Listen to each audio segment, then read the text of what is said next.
These are figures extraordinary for any economy in the world, and even more extraordinary for a small island developing nation such as ours. What would Cuba be like today if it had been able to use these resources? Desde la segunda As of the second half of 2019, the US government has strengthened the siege around our country to an extreme measure. It's more perverse and harmful. It's adopted wartime measures to try to prevent fuel supplies for arriving in Cuba. It strengthened the attacks against Cuba's international medical cooperation. It's increased the persecution of Cuba's commercial and financial transactions in other markets, and it's tried to threaten investors and commercial entities in the third countries with the extraterritorial implementation of Title III of the Helms-Burton Act. There is also a list of Cuban restricted entities which affect most of our companies.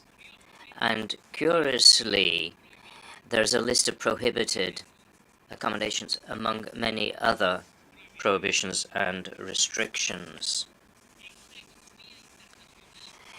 In a globalized international economy, it's not just absurd, but it's also criminal to continue to prohibit the export to Cuba of articles manufactured in any country containing at least 10% of US components, and also to prevent the import into the United States of products manufactured in third countries if they contain some raw materials, intangible or components that come from Cuba. What would have happened to other economies, including in rich countries, if they had been subjected to similar conditions? Mr. President, the United States is strengthening its mechanisms to harass Cuba in the banking and financial sectors. It maintains the prohibition to use American dollars and the ceaseless and obsessive tracking of financial and commercial transactions in other currencies in areas such as trade and investments. The persecution has been further strengthened after the arbitrary inclusion of Cuba in the State Department's unilateral list of countries that allegedly sponsor terrorism. This was a lethal measure imposed by the former Republican administration only 9 days before leaving the White House. The current president could have amended that just tomorrow with a signature. The US government is lying and is severely hampering international efforts to combat terrorism when it accuses Cuba, without any grounds for doing so, of being a country that sponsors that scourge. There isn't a single valid or reasonable argument to keep Cuba on that spurious list.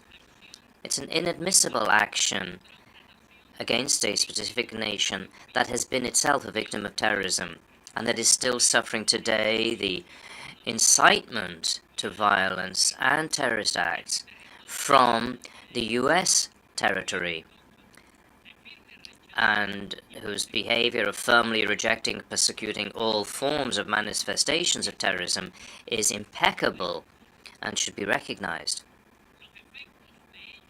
The effects of this are particularly harmful in the context of a global economy that is becoming more and more interconnected, interdependent, and, more than anything else, subject to the dictates of the powerful financial centers that are controlled by Washington. Based on this arbitrary accusation, the US authorities are extorting hundreds of banking and financial entities all over the world, and they force them to make the choice between continuing to maintain relations with the United States or maintaining their relations with Cuba. Between January 2021 and February 2023, there was a total of 909 actions reported by foreign banks that had refused to offer their services to our country. Dozens of Cuban diplomatic missions abroad have lost contact with their traditional banks, and currently they do not have any bank account, nor do they enjoy any financial services. This has occurred even in countries that develop friendly and cooperative relations with our country, and which have consistently rejected the economic blockade, but have become victims of the extraterritorial power of U.S. hostility, its harmful and disproportionate influence on the international financial system, and its determination to undermine the Cuban economy.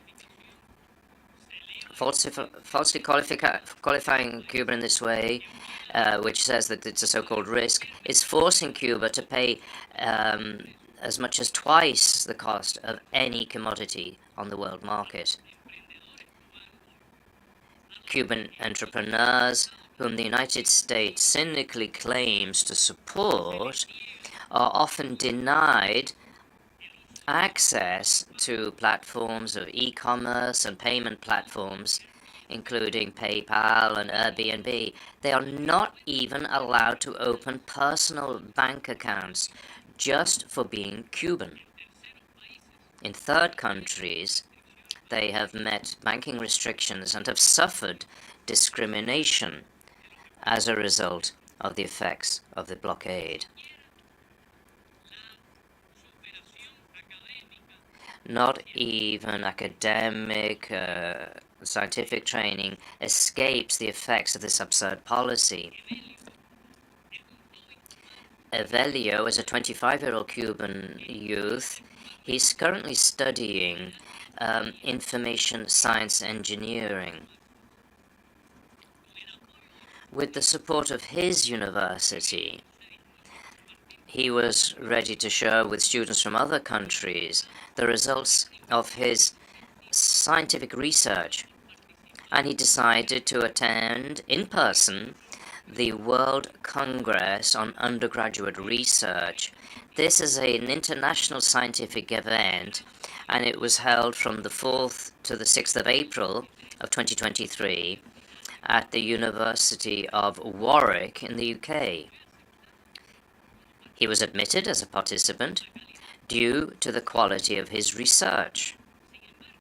However, shortly afterwards, the organizers of the event informed him that given Cuba's inclusion in the list of countries under sanctions, the funding for his in-person attendance would be withdrawn.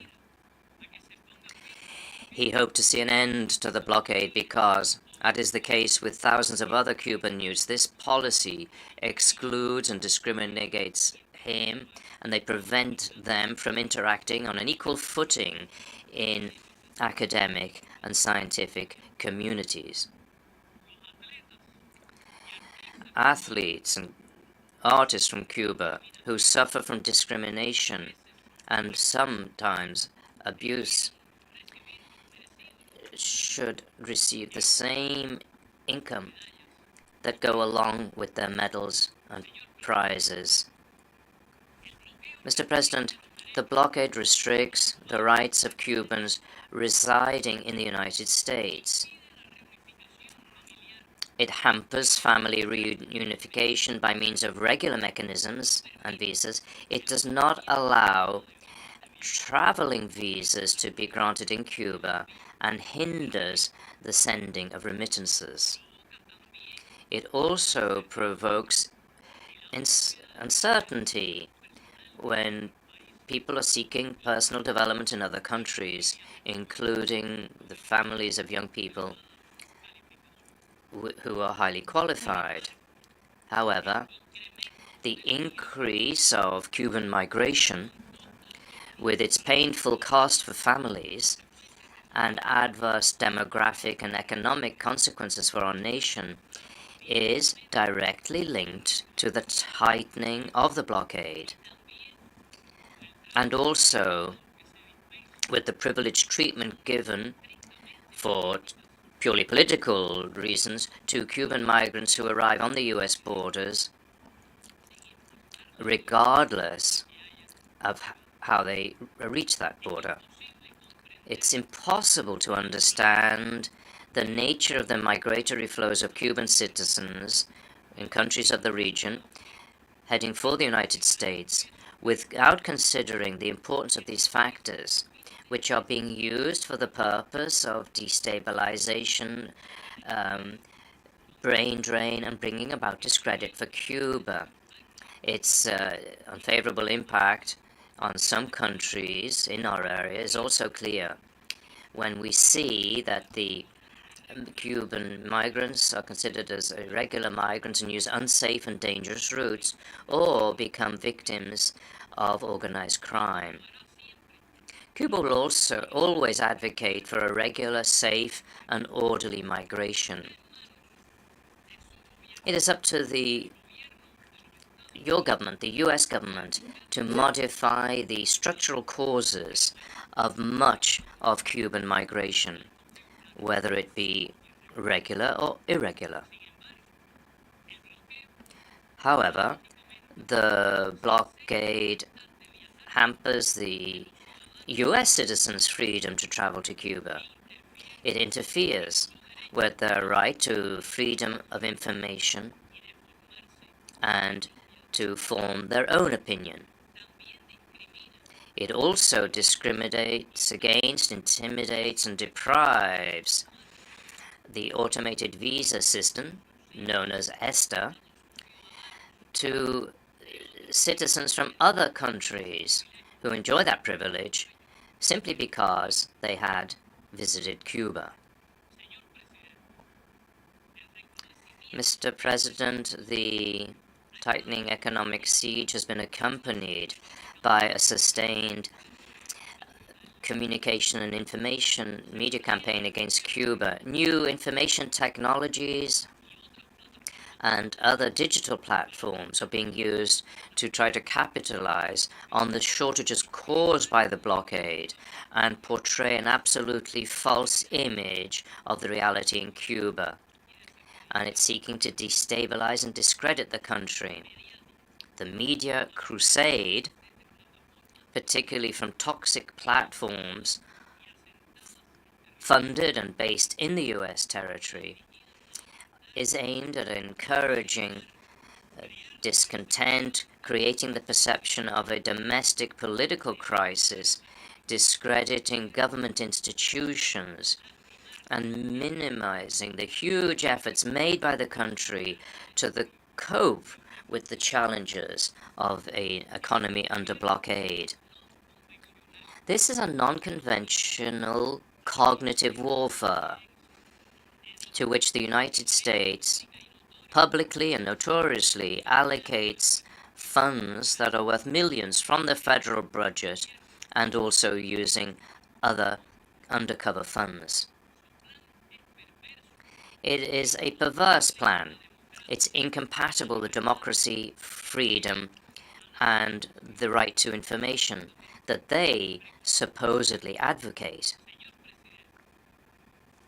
Mr. President, the current United States government is ensuring the continuity of the humane policy established under the administration headed by President Donald Trump, and paradoxically has embraced that policy. In fact, they have maintained intact and imply severely the laws and regulations that support this policy, including the most hostile and inhumane.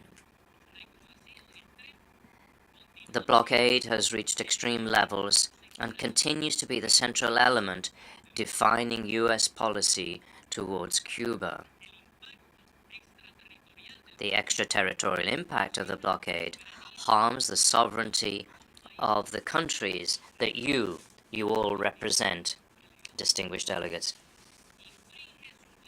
It infringes upon your national legislations. It submits you to the decisions of U.S. courts. It affects the interest of your companies and sanctions your entrepreneurs and restricts the freedom of your citizens. And all this is in violation of international law. More than 6 decades have elapsed since the time when this General Assembly annually has been calling for an end to the blockade on Cuba. However, the express will of the international community is disrespected. It's unheeded by the government of the biggest economic, financial, and military power. It's unacceptable nor permissible to ignore with impunity the successive resolutions of this body, which is the most democratic and representative, the United Nations. On behalf of the Cuban people, I appreciate the statements against the blockade made by heads of state and government, as well as high dignitaries from 44 countries during the general debate of this session. 21 of those countries explicitly condemned Cuba's arbitrary inclusion in the unilateral and fraudulent list of state sponsors of terrorism. We express our appreciation and gratitude to the many delegations who expressed that position in yesterday's and this morning's sessions. I also deeply appreciate the statements of fraternal assistance from our compatriots from the broad and universal movement in solidarity with Cuba and the many friends we have in various latitudes. We are encouraged to enjoy the growing support of persons of goodwill who throughout the world are demanding that an end be placed to this blockade. Despite the hostility of the U.S. government, we will continue to build bridges with the people of the United States, as we do with all peoples of the world. We will strengthen more and more our links with Cuban émigrés residing abroad. We will soon host the 4th Nation and Immigration Conference that will contribute to strengthening the dialogue between the Cuban government and our compatriots. Mr. President, the colossal challenges that we face do not frighten us. The Cuban people will never cease in their efforts to honor, exalt, and defend the free and sovereign homeland.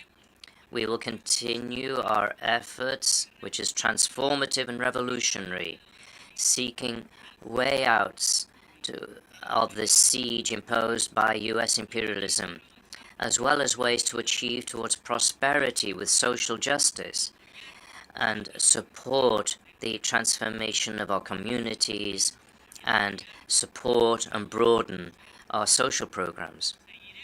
We will continue to guarantee the increased participation of our young people and all our citizens in the political, economic, social, and cultural processes of our nation.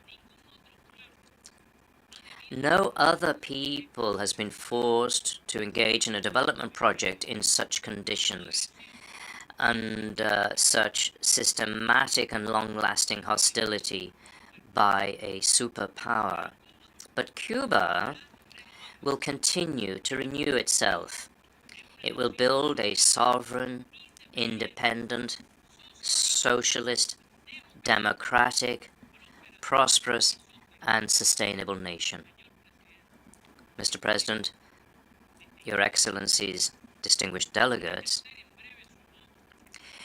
in short, upon exercising your vote, you will not just be deciding a matter of vital interest for Cuba and each Cuban family. Your vote in favor of the draft resolution that has been presented will also be an expression in support of reason and justice, and it will be an act of support to the United Nations Charter and to international law.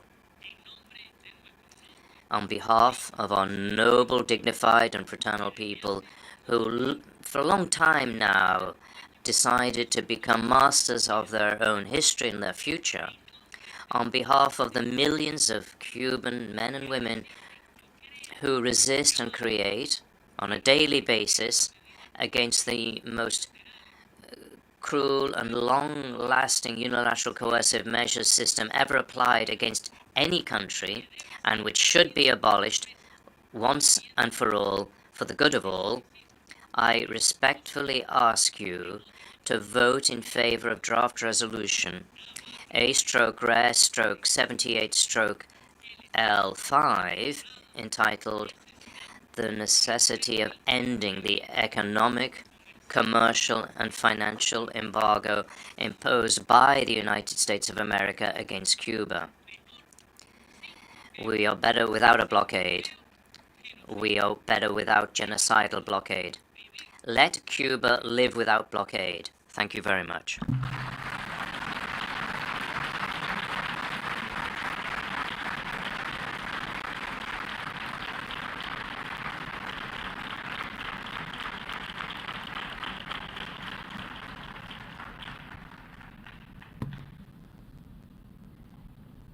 I should like to thank the distinguished Minister of Foreign Affairs of Cuba for his statement.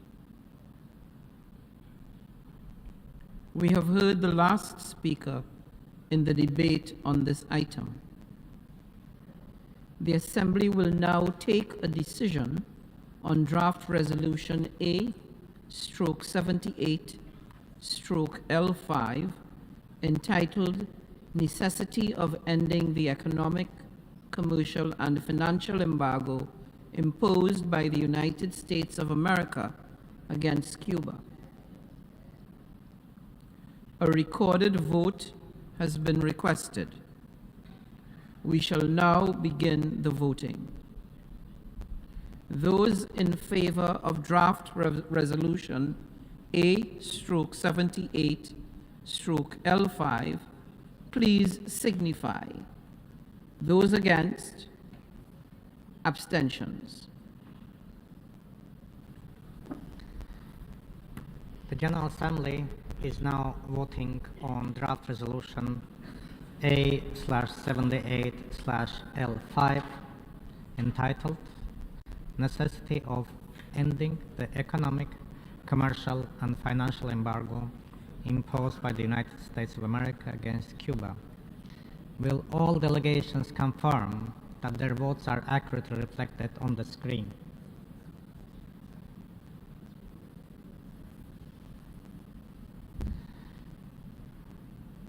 The voting has been completed. Please lock the machine.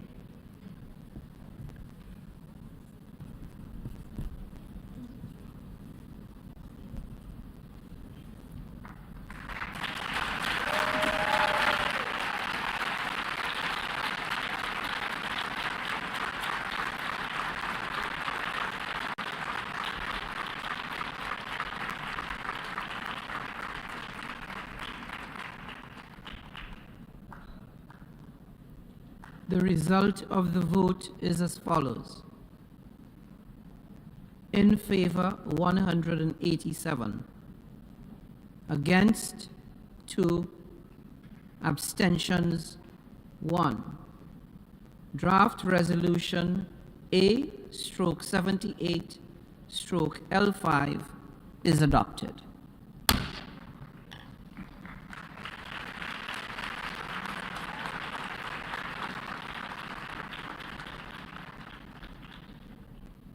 Before giving the floor for explanations of vote after the vote, may I remind delegations that explanations of vote are limited to 10 minutes and should be made by delegations from their seats. I now give the floor to the distinguished delegation of Timor-Leste. I thank you, Mr. President. At the outset, we wish to take this opportunity to acknowledge the presence of His Excellency Mr. Bruno Rodriguez Parilla, the Minister of Foreign Affairs of Cuba, and we wish to thank the UN Secretary General for this report on the draft resolution. Mr. President, we have been enjoying strong bilateral relations with Cuba for more than 20 years. Within the bilateral cooperation framework, since 2003, Cuba has been playing a fundamental role in supporting our health sector through building the capacity of our national health system. By facilitating our students to study in Cuba and sending doctors and specialists to work in our country's health centers. In addition to the health sector, we have also had in place a cooperation project in the area of youth sports, art and culture, which allows us to send our students and sports athletes for training and to study in Cuba. Mr. President, the vote we casted today in support of this draft resolution represents our great concern over the adverse effects of this embargo on the well-being of the peoples of Cuba. We are of the view that the embargo prevents the peoples of Cuba from fully enjoying their human rights, including the rights to development, as it undermines the efforts of Cuba in achieving the 2030 Agenda for Sustainable Development. Mr. President, as described in the report of the UN Secretary General on the draft resolution, the embargo has affected the full potential of Cuba to be a more active actor in international trade and development and international cooperation. In addition, we have also come to the understanding that the embargo has directly and indirectly affected the critical sectors of the Cuban economy, including public health, nutrition, agriculture, as well as investment, tourism, and banking. Therefore, Timor-Leste joins other delegation here in calling for the lifting of the embargo, which will help the peoples of Cuba to fully enjoy their human rights, including the right to development in accordance with the UN Charter and the international law. I thank you, Mr. President.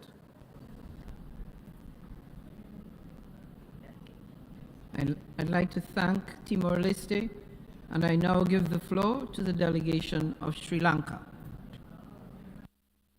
Mr. President, thank you for giving me the floor. Sri Lanka voted in favor of the draft resolution A/78L5 entitled The Necessity of Ending the Economic, Commercial and Financial Embargo imposed by the United States of America against Cuba. In keeping with past practice, this Assembly adopted with an overwhelming majority the call to lift the blockade against Cuba.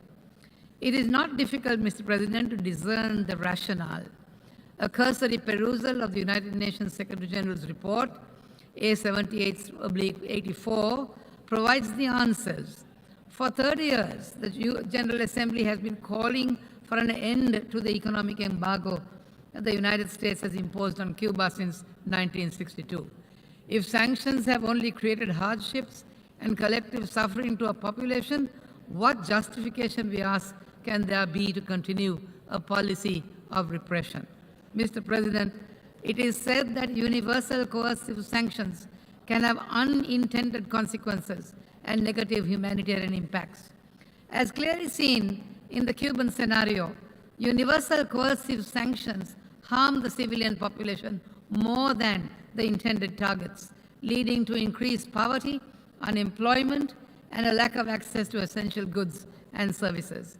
It is also said that sanctions can undermine diplomatic efforts and hinder dialogue, making it more difficult to find peaceful resolutions to a conflict. Mr. President, unilateral sanctions and secondary sanctions aimed at universalizing the sanctions regime have been the most difficult aspects of any sanctions regime, aimed at elevating such sanctions to one of collective sanctions. Unilateral sanctions can never achieve the same status as collective sanctions without exaggerated claims to jurisdiction. It is a fact that countries perceive the implications of sanctions regimes differently from one another. If one looks at the bigger picture carefully, unilateral sanctions have not had their desired effect. It is therefore time, we say, to re-examine the continuation of the sanctions against Cuba and withdraw them. We call on all those concerned to lift the imposition of unilateral coercive measures that are not authorized to relevant organs of the United Nations and are inconsistent with the principles of international law and the Charter of the United Nations. My delegation is of the considered view that the potential drawbacks of these sanctions outweigh the intended objectives. It must also be observed that the target entities find ways to circumvent the sanctions or find alternative allies, which renders nugatory the very purpose of imposing such sanctions.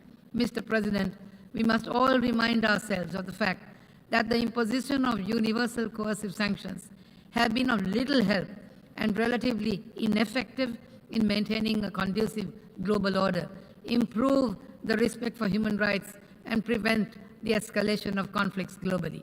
The continued sanctions on Cuba against this backdrop appears misplaced and irrational.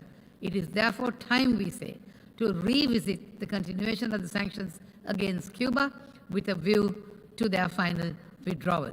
I thank you, Mr. President. I should like to thank the distinguished representative of Sri Lanka and now invite the distinguished representative of Solomon Islands to take the floor. Mr. President, at the outset, my delegation acknowledges the presence of the Minister of Foreign Affairs of Cuba, Mr. Bruno Rodriguez Parilla, and thank the Secretary General for the report on Cuba, highlighting the impacts of the embargo on Cuba. My delegation aligns itself with the statement made by the distinguished delegate of Uganda on behalf of the Group of 77 in China. Mr. President, Solomon Islands voted in favor of the resolution as a reaffirmation of our support for Cuba and the cessation of the economic, commercial, and financial embargo on Cuba. The embargo on Cuba is not in the spirit of the United Nations and goes against the principles of the United Nations Charter. As member states, we are duty-bound to uphold the commitment to the purposes, principles, and the spirit of the Charter of the United Nations, particularly regarding the sovereign equality of states, non-intervention, non-interference in states' internal affairs, and freedom of international trade and navigation. Mr. President, the unilateral embargo on Cuba over 6 decades denies Cubans the right to trade, access to goods, critical and medical supplies, and violates Cuba's inalienable right to development. Nor does it reflect our unified aspirations to achieve the 2030 Agenda or the Sustainable Development Goals, which we collectively pledge not to leave anyone behind. Mr. President, Solomon Islands does not support the imposition of unilateral action or measures that perpetuate negative impact on the well-being of the people of another state. We therefore join the UN community in calling for the immediate removal of the embargo to restore faith in observing international law and the respect for United Nations principles. With the near unanimous support for the General Assembly on the resolution again today, we encourage the United States to reconsider its decision on the embargo in the spirit of goodwill and engage in enhanced dialogue and constructive consultation with Cuba. Mr. President, Solomon Islands acknowledges with sincere appreciation Cuba's partnership and commitment to South-South cooperation and its contributions to the international community despite these imposed measures. As a close bilateral partner, Cuba has trained more than 100 of our medical doctors that are now saving lives around the country. We remain resolved in our stand with Cuba as we have done in the past, and to the ending of the economic, commercial, and financial embargo on Cuba. I thank you, Mr. President. I should like to thank the distinguished representative of the Solomon Islands And I now invite the distinguished representative of Indonesia to take the floor. Thank you, Mr. President. Mr. President, Indonesia reiterates its opposition to the unilateral coercive measures with external effect on the sovereignty of other states and reiterates the legitimate interests of entities or persons under their jurisdiction and the freedom of trade and navigation. The prolonged imposition of the unilateral economic, commercial, and financial embargo by the United States against Cuba clearly violates the UN Charter principles of sovereignty of states, non-interference, and non-intervention. It also violates international law. In this regard, Indonesia rejects any measure aimed at further strengthening the Union of Cuba. This includes the inclusion of Cuba in the United States list of state-sponsored terrorism, especially on the basis of inconsistent arguments and without proper evidence. Mr. President, we are at a crucial time where unilateral acts are increasing and is becoming more unacceptable. So let me highlight a few points. First, we are at the midpoint of the 2030 agenda, with a risk that our SDG progress is being stalled by the current post-pandemic global economic uncertainty, conflicts, and climate crisis. Cuba has the right to fulfill their economic and social development, and it is intolerable to further impede. We are collectively fighting to bring the SDG back on track and advocating to leaving no one behind. Second, the unilateral act undermines our efforts to restoring trust in multilateralism.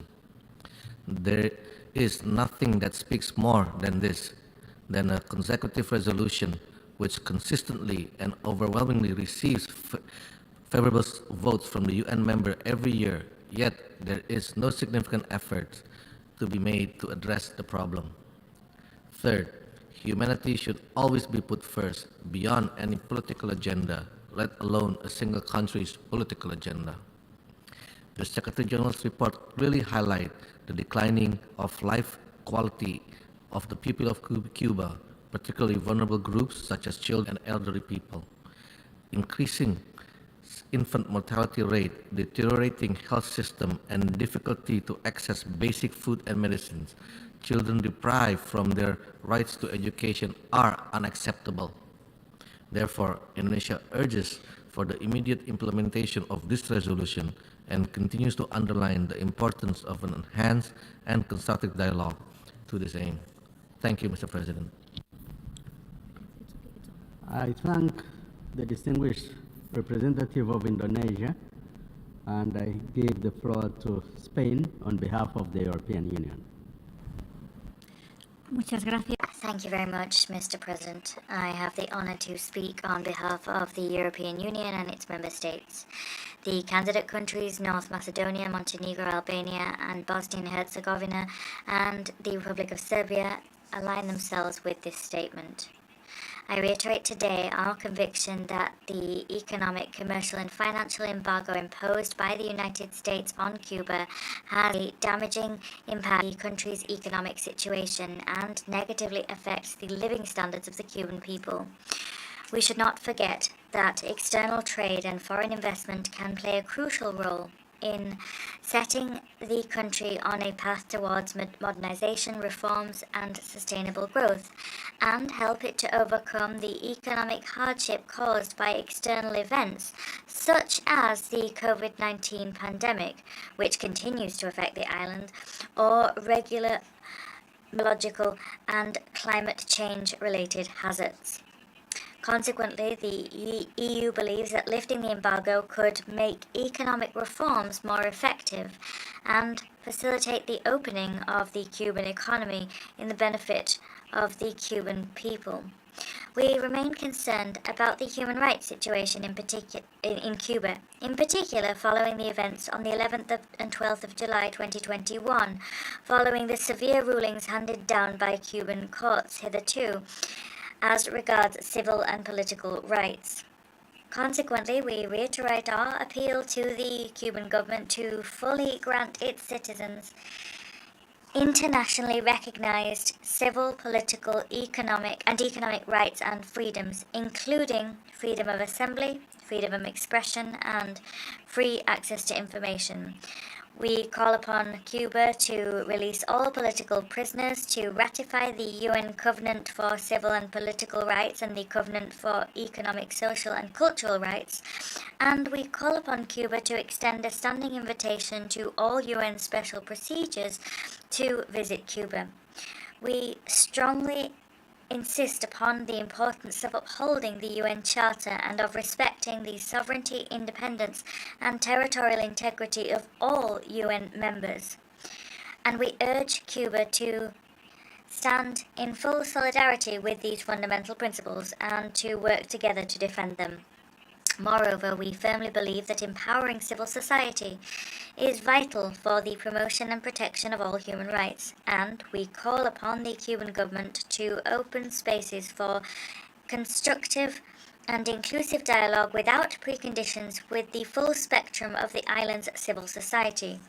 A broad spectrum of civil society, both Cuban and European, should also be involved in the implementation of the EU-Cuba Political Dialogue and Cooperation Agreement, the PDCA. The EU believes that the path to positive change in Cuba is closer engagement on all levels, government, economy, civil society, but positive change can also be brought about through people-to-people exchanges. Consequently, we welcome the measures announced by the U.S. administration last year to ease restrictions on family remittances and travel to the island, and to fully resume consular services.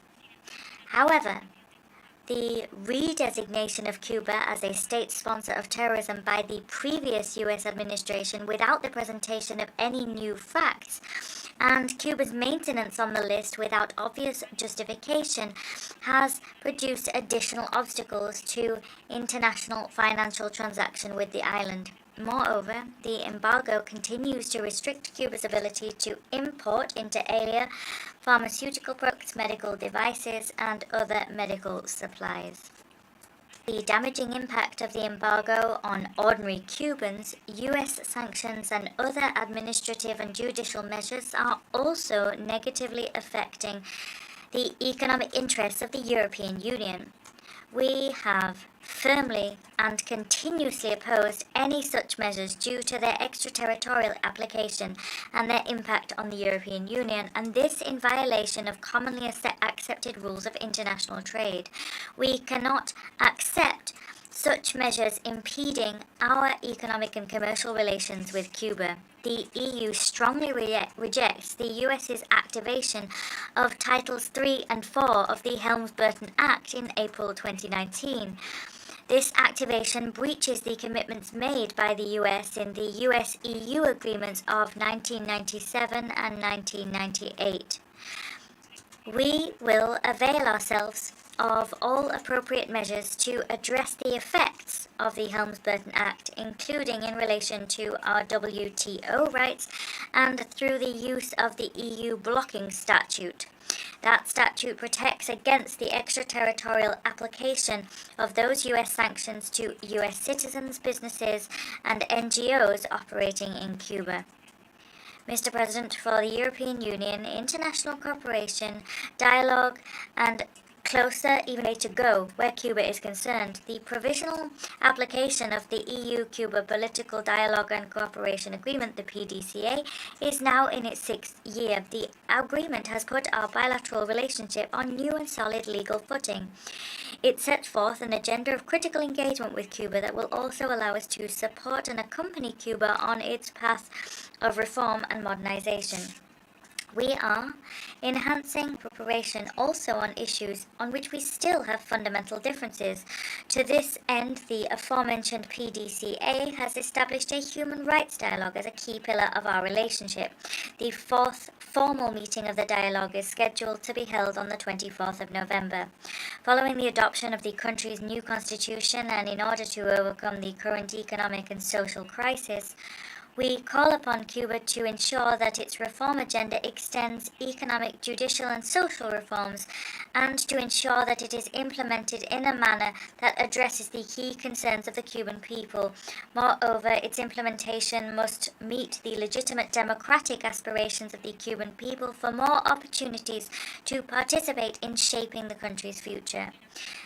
The PDCA is an agreement that allows the EU to offer Cuba a consistent and reliable partnership to support Cuba as it seeks to reform its political and economic model, to pursue sustainable development, and to find common solutions to global challenges, while continuing to advocate democracy and for the respect of human rights in the interests of all Cuban citizens. It is our considered view that the US embargo does not contribute to promoting these aims. On the contrary, it hinders their achievement. Against this backdrop, the member states of the European Union voted unanimously in favor of the draft resolution. Thank you. I thank the delegation of Spain on behalf of the European Union, and I'll give the floor to the United States. Thank you, Mr. President, and thank you, members of the General Assembly. The United States stands resolutely with the Cuban people. We strongly support their pursuit of a future with respect for human rights and fundamental freedoms. Approximately 1,000 political prisoners remain behind bars in Cuba, more than at any point in Cuba's recent history. Nearly 700 of those detentions owe to the historic July 11th, 2021 protests during which members of civil society, including human rights defenders as well as minors of age, exercised their freedom of expression and right of peaceful assembly. We share the Cuban people's dream of democracy in Cuba and join international partners in calling for the Cuban government to immediately release all those unjustly detained. Despite Cuba's membership in the UN Human Rights Council, the Cuban government has delayed responding to requests to send independent experts to Cuba who would help advance respect for human rights, including freedom of expression, freedom of religion or belief, and the freedom to assemble peacefully. Some of these requests have remained pending for 10 years. Sanctions are one set of tools in our broader effort toward Cuba to advance democracy and promote respect for human rights and fundamental freedoms in Cuba. We therefore oppose this resolution. We recognize the challenges the Cuban people face. That is why U.S. sanctions include exemptions and authorizations relating to the exports of food, medicine, and other humanitarian goods to Cuba. The United States remains a significant source of humanitarian goods to the Cuban people and one of Cuba's principal trading partners.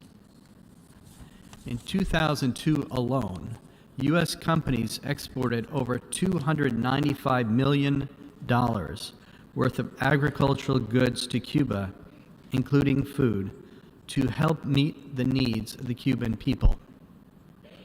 The United States opposes this resolution.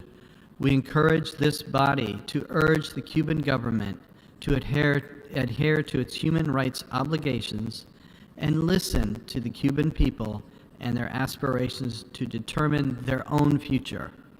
Thank you, Mr. President.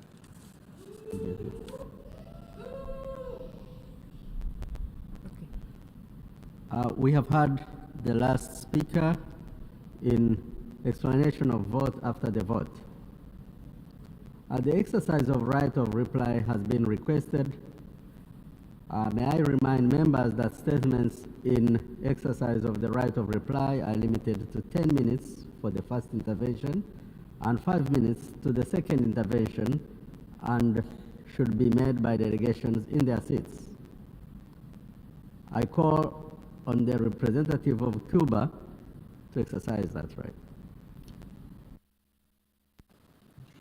Gracias.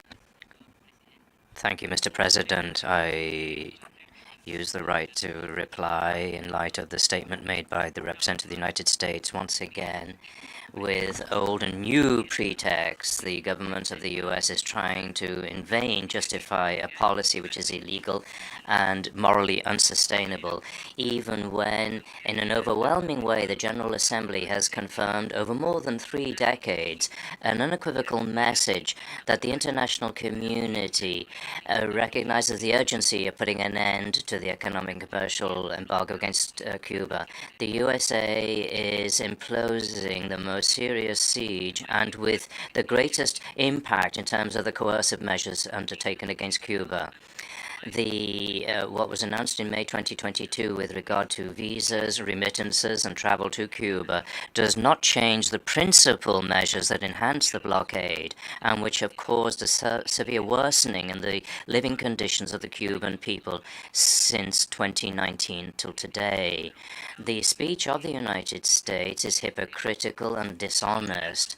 The criminal, economic, commercial, and financial embargo against the people of Cuba is a cruel violation which is massive and been on over a long time and cannot be justified in any way, even with the lies and the calumnies and the legends that the White House and the State Department seeks to use to justify its measures.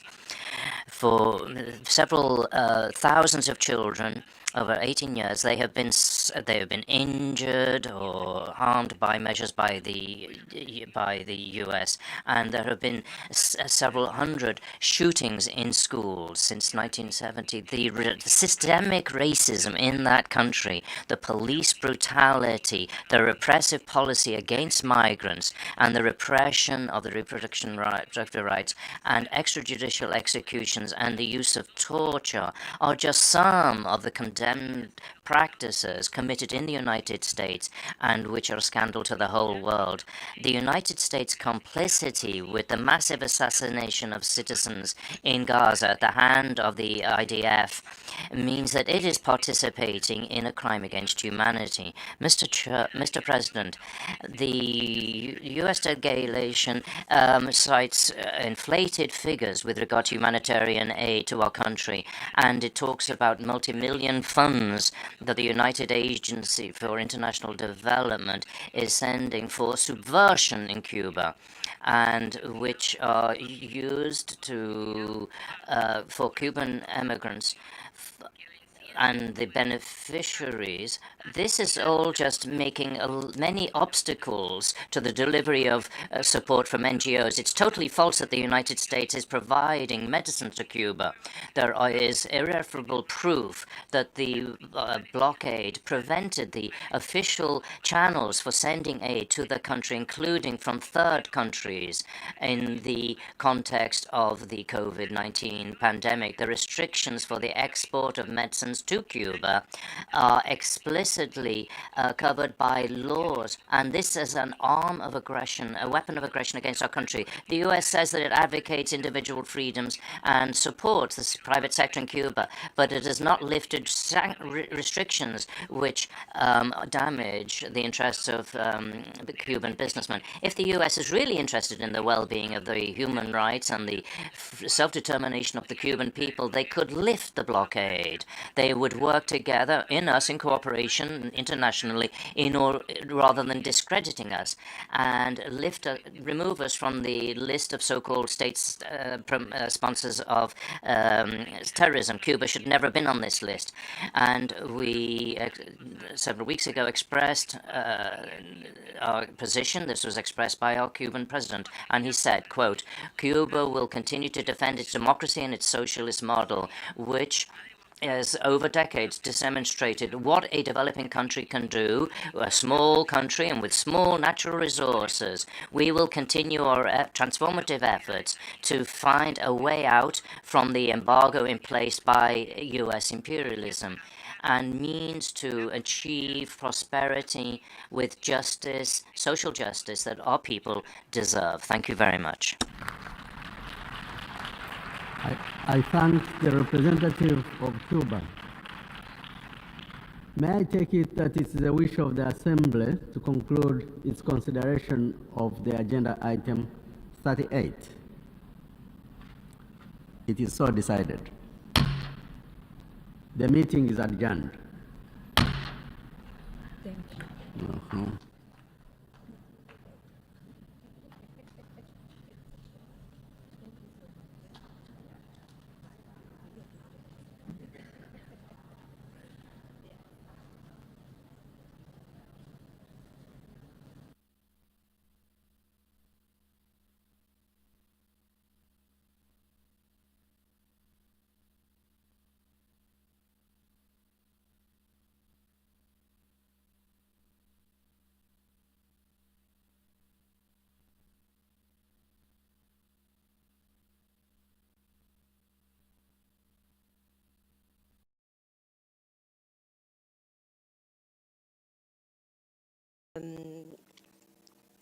throwing flowers, etc. And if you look at the comment side in that video, is really showing that there is a problem. What do you say to that?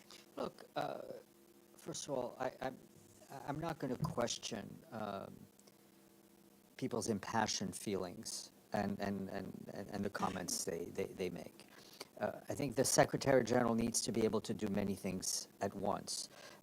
He has been continuously in touch with all of his colleagues on the ground, keeping in touch with key interlocutors, trying to increase the level of humanitarian aid, working towards a ceasefire, continuously calling for the release of all hostages. He's also dealing with another global crisis, which is a climate crisis, which is a more medium-term crisis, but he needs to be able to do both. And he has continuously, during his travels, spoken out about the situation in Gaza, and will continue to do so. And he did so in London, and he discussed this not only with Prime Minister Sunak. He discussed the situation with Vice President Kamala Harris and Ursula von der Leyen. So it's a matter of his capacity to deal with multiple crises at once. One more follow-up on the issue of settlers torching shops and cars at the entrance of the village of Deir Sharaf near Nablus. Any comments? Thank you. Well, we continue to condemn the violence that we're seeing by Israeli settlers against Palestinian civilians in the West Bank. I think the deplorable attacks continue to risk inflaming an already inflamed situation even further, and Israel has a responsibility to ensure the public order and safety of all who live in the occupied Palestinian territory. Alan. Thank you, Stefan. I have two questions, please. The first one is regarding the Reuters publication.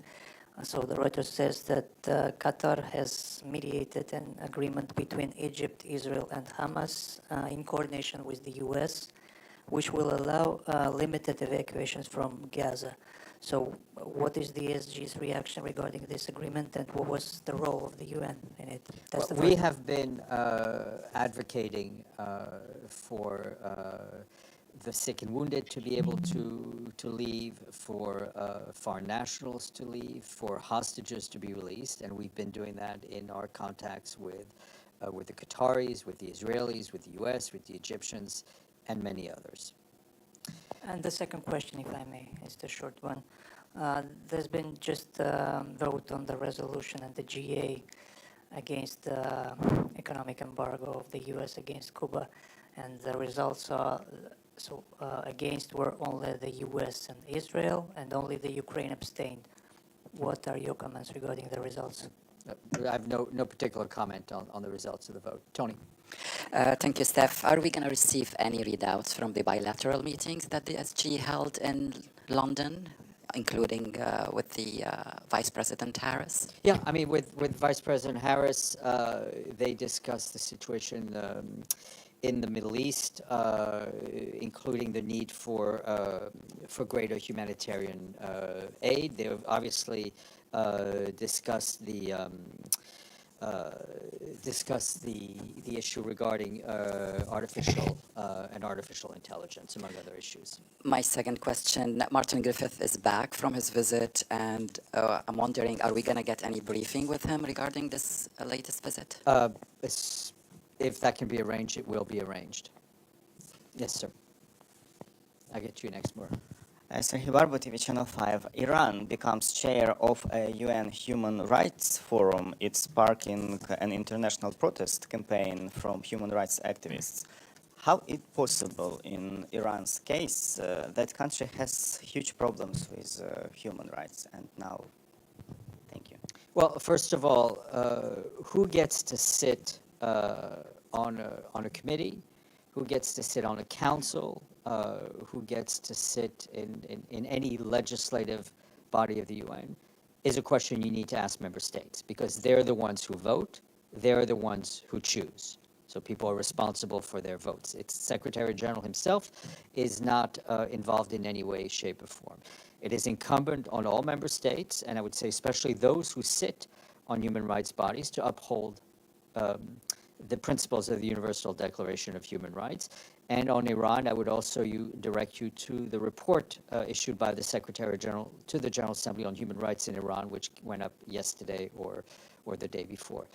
Tony, just to add that they also discussed Haiti with Vice President Harris. Murad, Nabil, Ivan, Evelyn. What? I will remember. Let's try it. Murad. Thank you, Stephen. Several of UN experts today warned that, in a statement, warned that time is running out to prevent genocide in Gaza. I know they are independent, but any comment on that? Listen, we have condemned the violence, and we will continue to condemn the violence we're seeing in Gaza. On the issue of genocide, on the legal issue, I've answered that question a number of times. It is not, the Secretary General does not have the authority to label, to use that word without a competent judicial body of the UN. You're right, Nabil.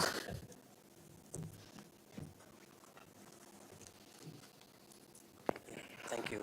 So first, to follow up on Alan's question, so do you confirm that there is an agreement now to evacuate the wounded people and foreign nationals from Gaza? Well, I mean, I can't confirm an agreement that we're not a party to, right? I'm saying we've been discussing this with the various parties, but I also see what, with my own eyes, or at least through the television, what we've been seeing, what we saw yesterday, and we're seeing, I think, today as well.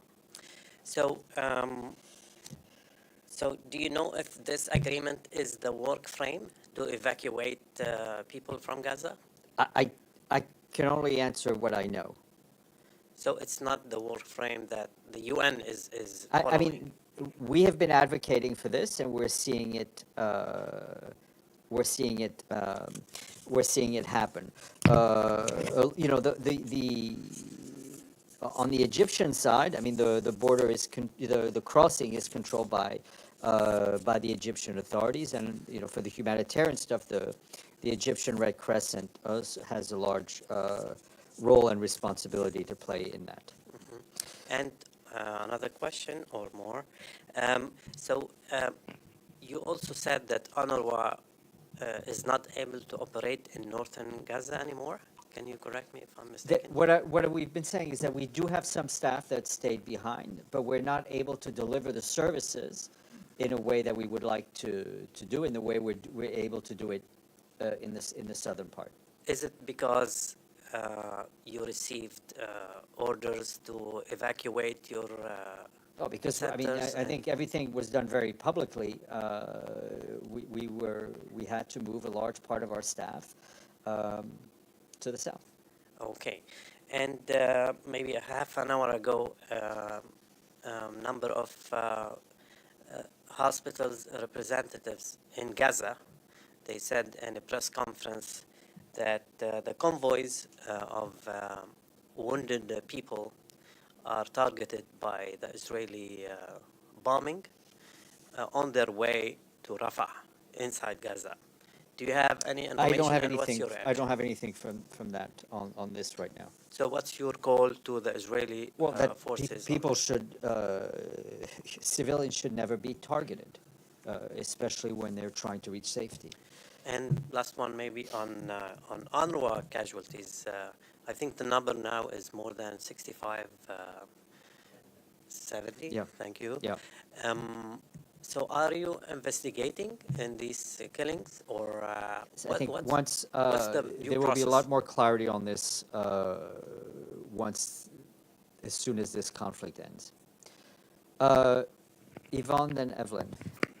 Thank you, and thank you for the update on the situation with the Afghan refugees being deported from Pakistan. So just on that, do you think, I mean, we've heard from human rights groups that there are, amongst these refugees, there are journalists, there are human rights defenders, there are women's rights defenders, and I just wonder, does it feel like it's too little too late, given that those people have already crossed and are now at the mercy of the Taliban? This is something that our colleagues at UNHCR have been dealing with have been following for quite some time. I mean, we do not have, we do not have the authority or the capacity to stop such a thing. I think we all recognize, and I think everybody needs to recognize the generosity of Pakistan, who for decades have been hosting Afghan population. But I think, as UNHCR said, they've asked them to put a halt on this, given the situation in Afghanistan. And it's very important that those who have protected status under refugee law that status be kept. We're of course very concerned about the kind of environment these people are going back to, especially those who have greater vulnerability for their professional activities or things they say and do. But sorry, just you're praising Pakistan for its generosity, but well, I mean, I think that also... we're able to do two things at once, right? Sorry, I didn't mean to cut you off. I'm a little jumpy these days. We're able to do two things at once. I think the international community needs to recognize that Pakistan, with its own socioeconomic issues and challenges, has been hosting millions of people for a long time. And as we've always said, the developing world countries have hosted more refugees and migrants than richer countries. That doesn't stop us from also expressing our concern at what is going on now and the decisions of the Pakistani authorities. Okay, but do you consider it a clear case of refoulement in this case? That you would have that I would ask you to ask UNHCR, because they're the competent ones to make that determination. Okay, thanks. Evelyn and Stefano.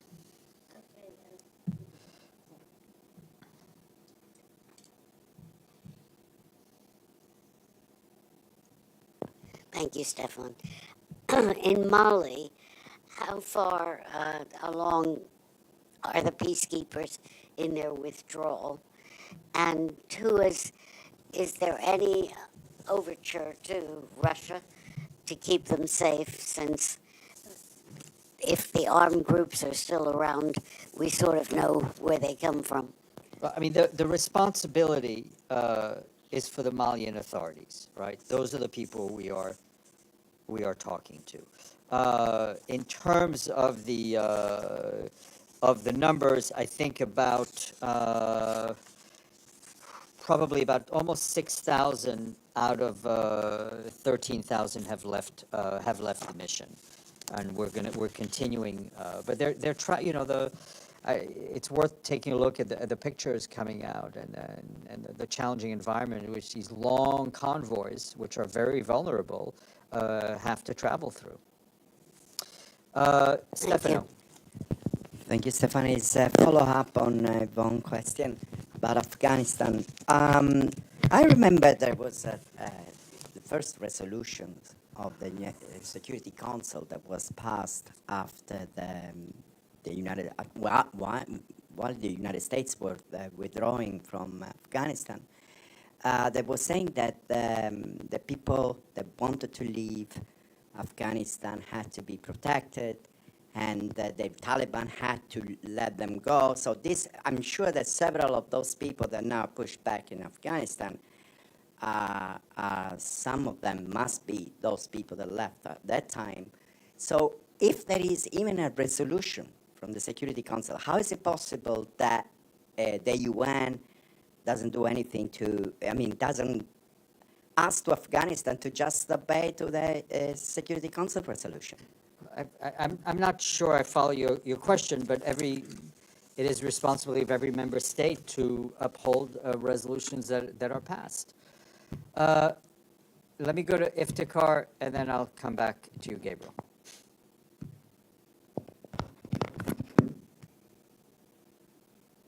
Iftikhar? Thank you, Steph. Thank you, Steph.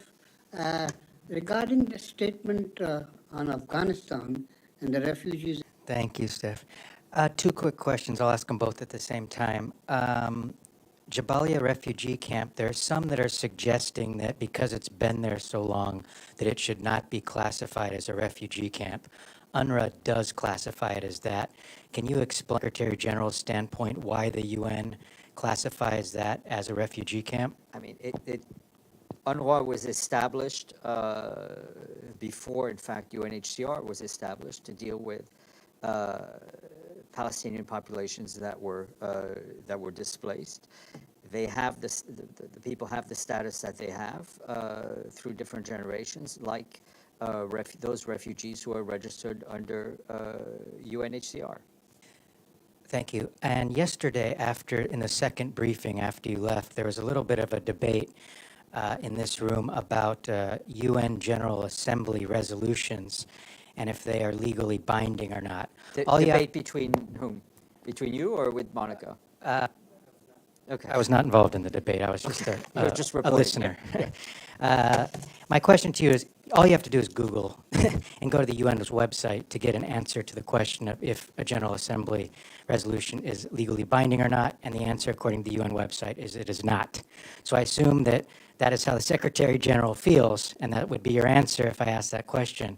So I guess the question is, assuming the Secretary General believes that they are non-binding, can you characterize how the Secretary General feels and characterizes General Assembly resolutions? They should be upheld. I mean, when member states vote for resolution, when resolutions are passed in any legislative forum of the UN, they should be respected and upheld. You may, and then I'm going to hand it over to Monica. So, just to a little louder, thank you. Yeah, just to honor our colleagues who were killed in this conflict and other conflicts, and because today is the International Day to End Impunity, do you have any updates on targeting a group of journalists 3 weeks ago now by the Israeli forces? One was killed, and you said that UNIFIL. UNIFIL. No, let me try to get that. I don't have an update for you on that. Do you know if UNIFIL is doing any investigations? I know they're looking into it, but I will get you an update. Okay, Monica, all yours.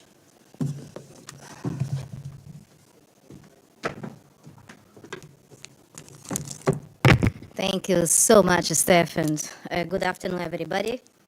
Okay, so I have 3 notes for you, and we will start with travel announcement for the President of the General Assembly.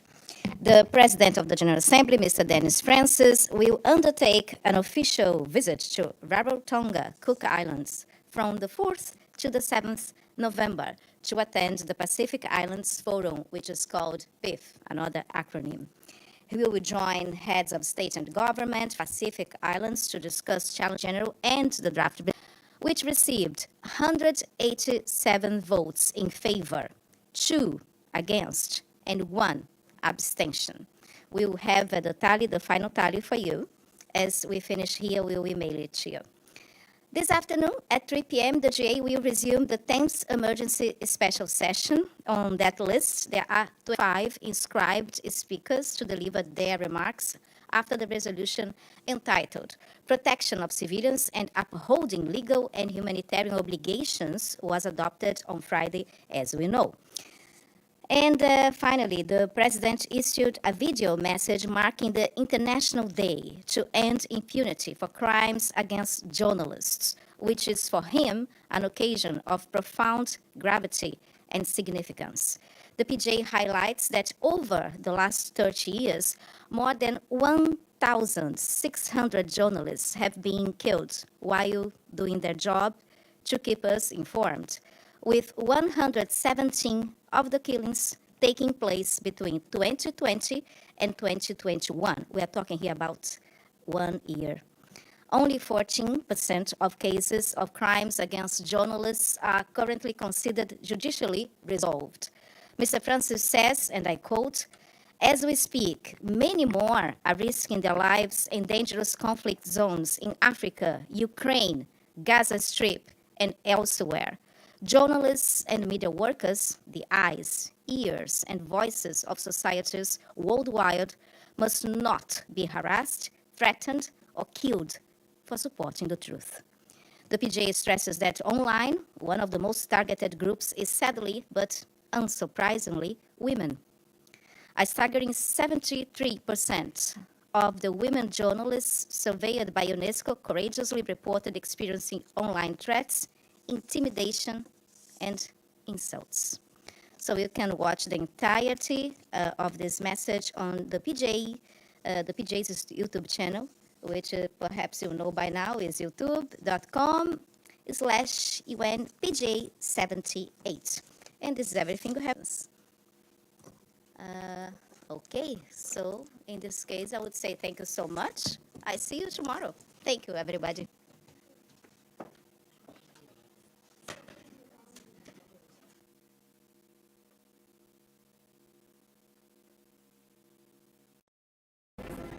dadka ma garanaysaa abaarta way wadaysaa laakiin waa lasii wada kala daran ma garanaysaa annagu meel xagga gabala dhaan kolka hore ka imaana dadka xoolihii ka soo dhammaadeen baana قراري قاخنا سينا وكنت لقو خني ما خمن لا محل وحتى لما لقى ولا قراري بس يجي صلى يبقى وحتى لما خمنوا ولا صلى ما لقى ولا يجري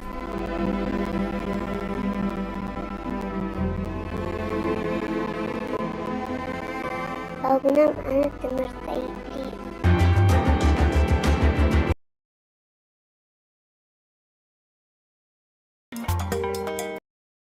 Khartoum, Darfur's. How will climate change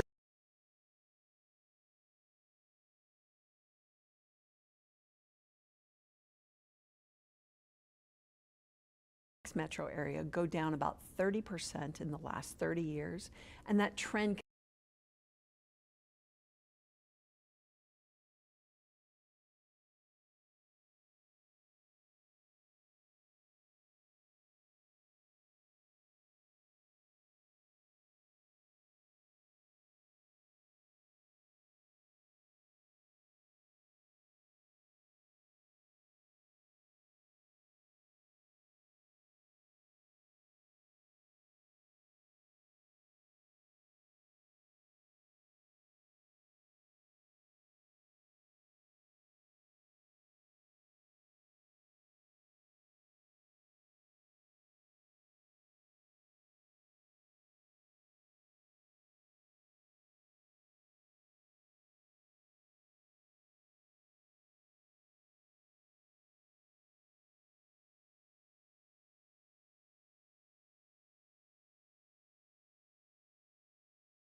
The 9,460th meeting of the Security Council is called to order. The provisional agenda for this meeting is the situation concerning Western Sahara. The 2023/02, the text of a draft resolution submitted by the United States of America. The Council is ready to proceed to the vote on the draft resolution before it. I shall put the draft resolution to the vote now. Will those in favor of the draft resolution contained in document S/2023/802 please raise their hand?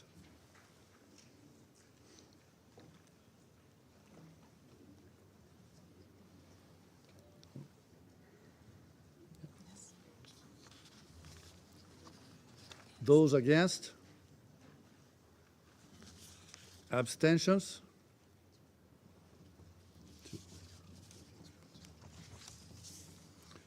The result of the voting is as follows: 13 votes in favor, no votes against, 2 abstentions. The draft resolution has been adopted as Resolution 2703/2023. Anyone speaking? Who's speaking? And I'll give the floor to those members of the Council who wish to make after the vote. And I give the floor to the representative of the United States. Thank you, Mr. President.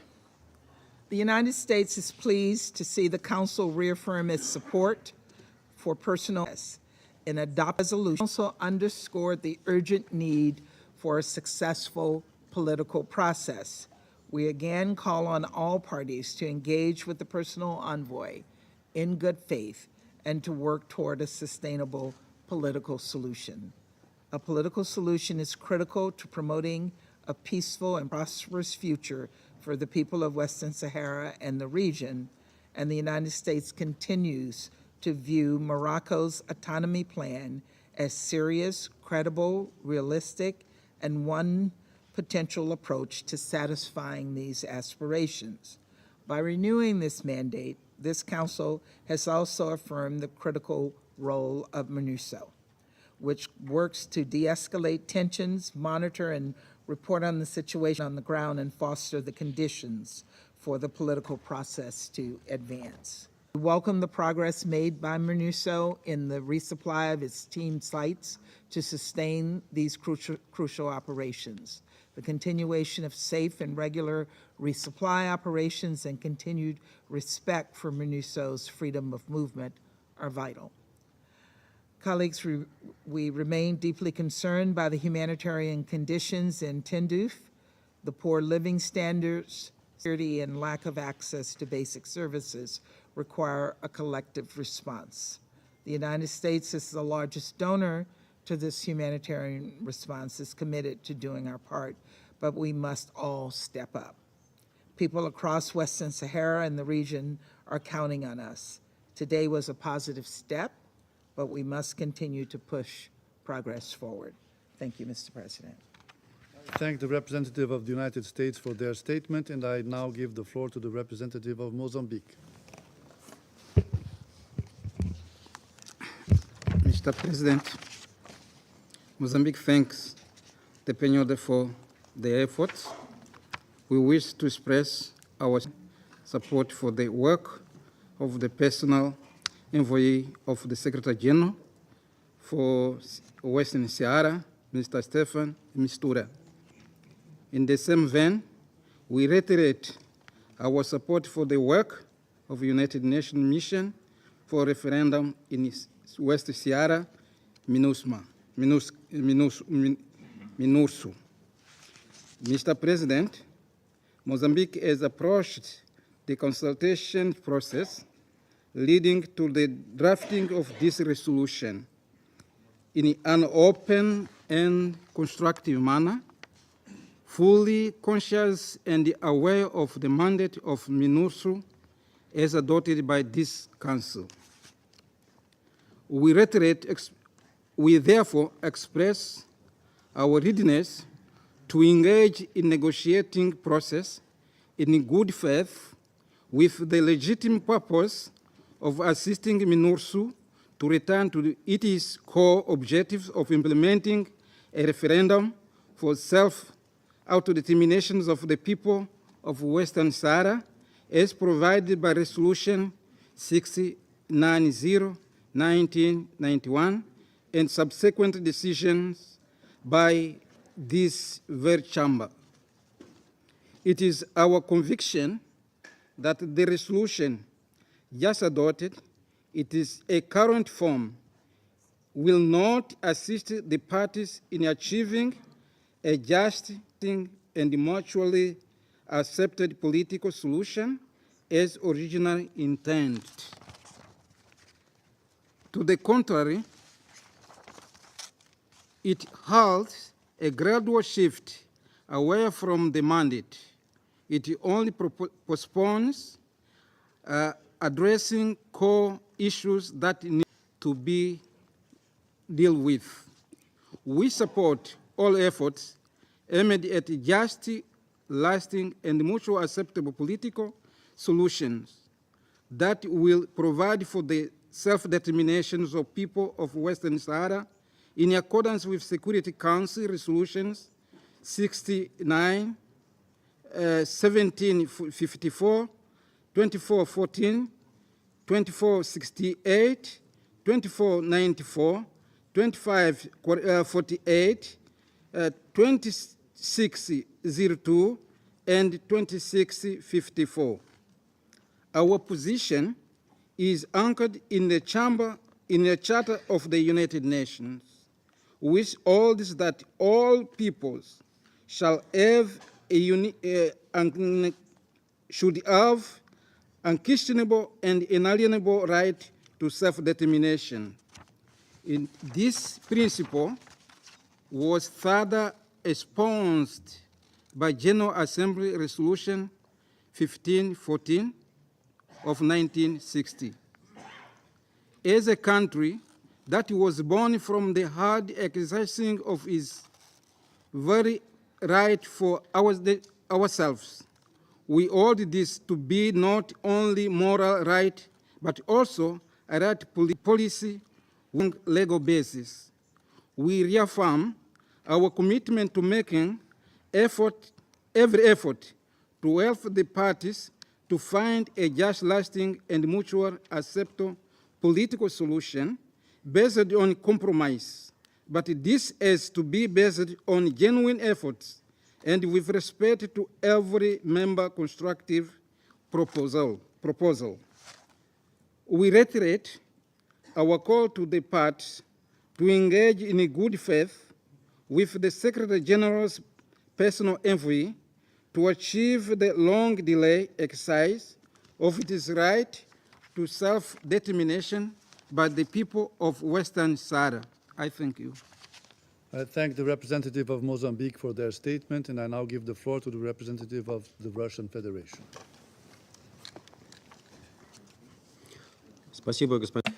Thank you, Mr. President. The Russian Federation abstained on the draft resolution of the Security Council prepared by the USA extending the mandate of the UN mission for the referendum in Western Sahara, because not a single one of our principled and properly substantiated comments, including those of a compromise nature, which we have expressed to the American authors for several years now, were taken into account. None of them were taken into account. For that reason, the resolution presented today does not reflect the real situation on the ground that has taken shape in the Western Sahara settlement process and will hardly do anything to support the efforts of the personal envoy of the Secretary-General, Staffan de Mistura, to resume direct negotiating process between Morocco and the Polisario Front in order to achieve a mutually acceptable solution. Mr. President, since 2018, resolutions extending MINURSO's mandate have been amended in ways that, as we see it, do harm to the impartial and unbiased approach to the problem of Western Sahara. There is vague wording emerging, which raises questions. wording that determines the direct parties to the conflict and the Western Sahara settlement process. The many references to the no longer relevant round table format are inappropriate as we see it. This format limits the mediating work of the personal envoy. We did not agree with this approach in the past, and we cannot support it today. Therefore, we would once again like to confirm our consistent position on the Western Sahara settlement process. We are in favor of a balanced and unbiased stance. We support the efforts of the personal envoy to organize direct negotiations between Morocco and the Polisario Front. In that way, including as a permanent member of the Security Council and a member of the Group of Friends of Western Sahara, we continue our active contacts with all those interested parties. We are working with the Moroccans, the Polisario, the Algerians, and the Mauritanians. We call on all parties to refrain from unilateral actions which could complicate a resumption of a focused political dialogue. The ultimate formula for a settlement must be based on mutually acceptable solutions which would facilitate a just political settlement of the situation surrounding Western Sahara that suits the Moroccans and also the Polisario, and which stipulates self-determination for the people of Western Sahara within procedures that correspond to the principles and purposes of the UN Charter. In conclusion, we would like to underscore that our position today reflects exclusively our assessment of the unscrupulous work of the pen holders on the draft that was presented today. Once again, our very serious doubts over the impartial action by the pen holders of the country subject to the Security Council, the fulfilling of those obligations, our serious doubts are being borne out. At the same time, we consistently support the UN mission in Western Sahara, which plays a key stabilizing role to create conducive conditions on the ground for the resumption of dialogue between Morocco and the Polisario Front, and for advancing the peace process, and also the head of the mission, Alexander Ivanko. Thank you for your attention. I thank the representative of the Russian Federation for their statement, and I now give the floor to the representative of China. Thank you, Mr. President. Mr. President, over the years, MINURSO has diligently fulfilled its Council mandate and made positive contributions to maintaining stability in Western Sahara and promoting a political settlement.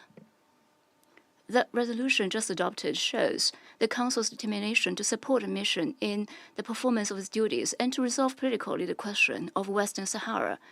China is pleased to see the positive progress made on MINURSO's logistical support and hopes that relevant parties will continue to strengthen communication and cooperation with the mission in accordance with Council resolutions to enable the mission to deliver on its mandate. China's position on the question of Western Sahara is consistent and clear. China supports a just and a lasting solution acceptable to all parties reached through consultations among parties as equals on the basis of the relevant Council resolutions.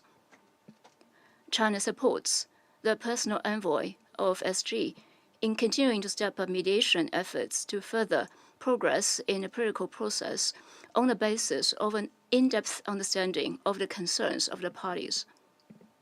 It is China's hope that future Council discussions on the resolutions on MINURSO mandate can reflect the latest changes of the situation. We also hope that the pen holder can facilitate full consultation of the Council to garner broader consensus. Thank you, Mr. President. I thank the representative of China for their statement, and I now give the floor to the representative of France. Monsieur le Président. Mr. President, France welcomes the adoption of the resolution which renews the mandate of MINURSO for 1 year.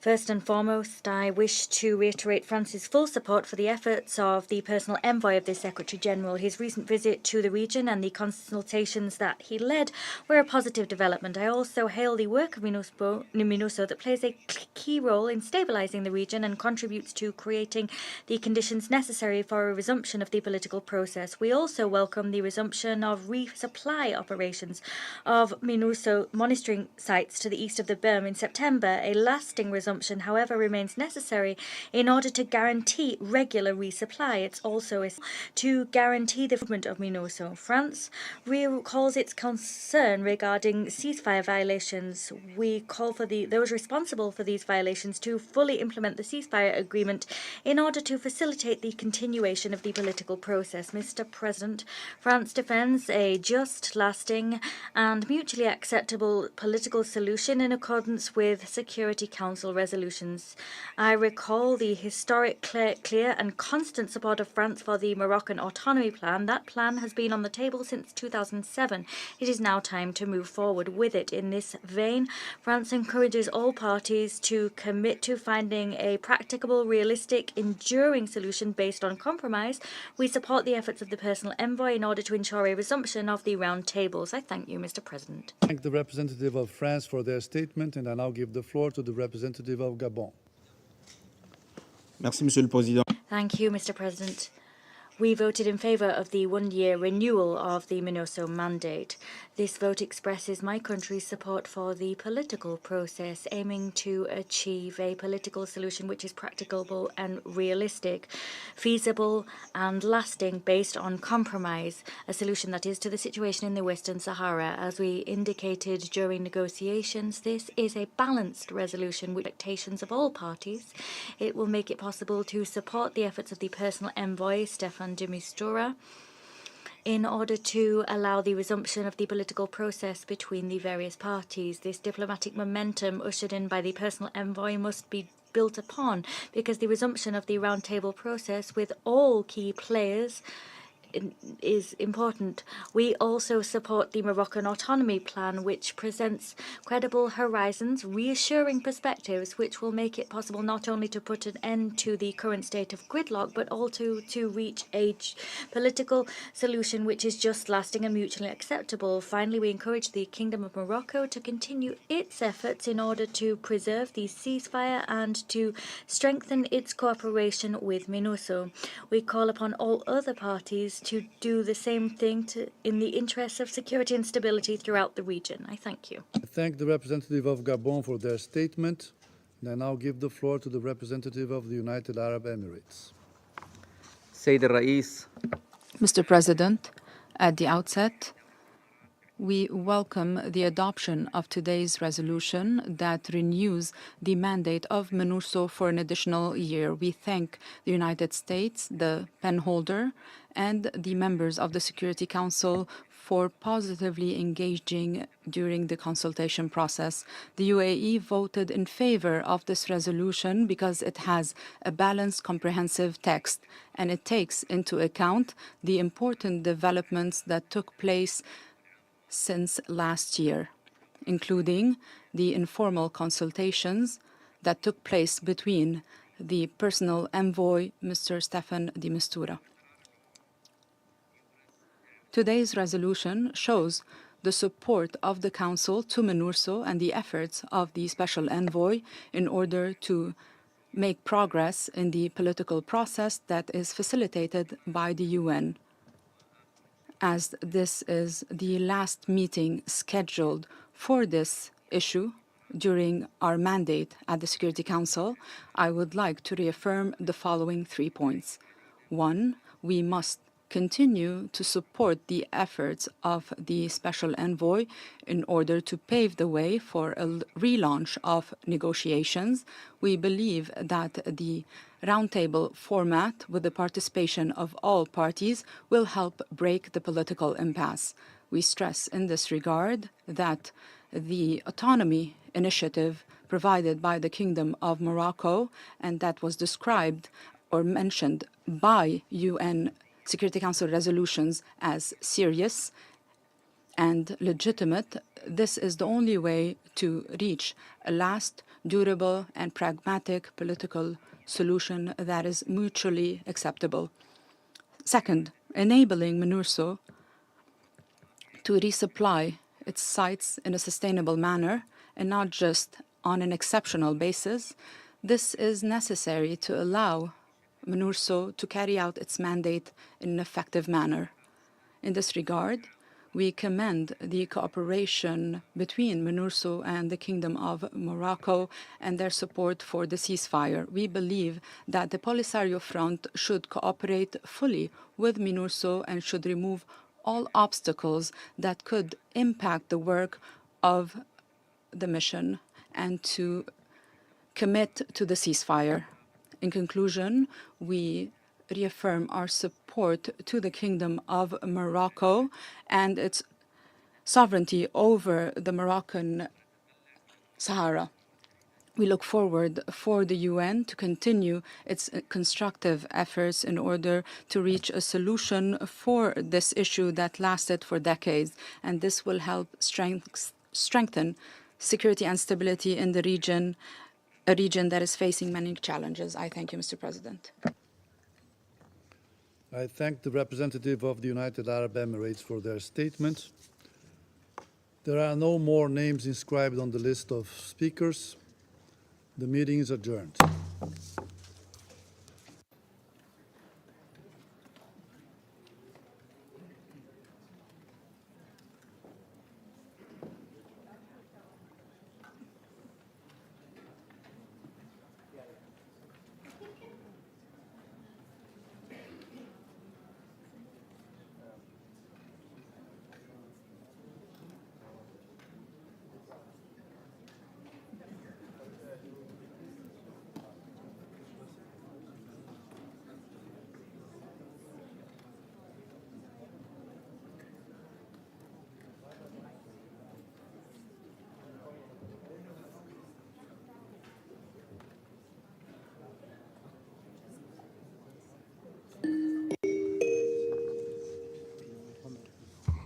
The 9,461st meeting of the Security Council is called to order. The provisional agenda for this meeting is identical letters dated 19th January 2016 from the Permanent Representative of Colombia to the United Nations addressed to the Secretary General and the President of the Security Council, S/2016/53.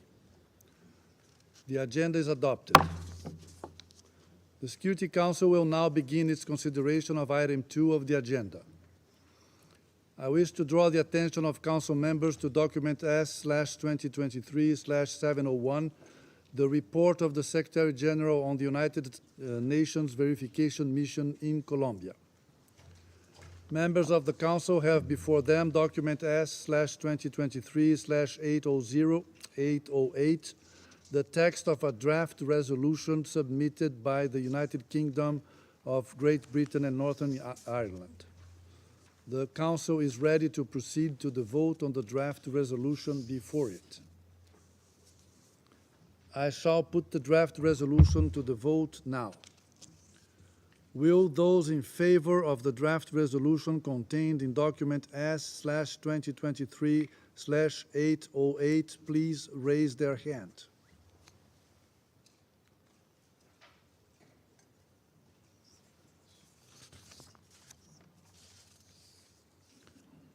The draft resolution has been adopted unanimously as Resolution 2704/2023.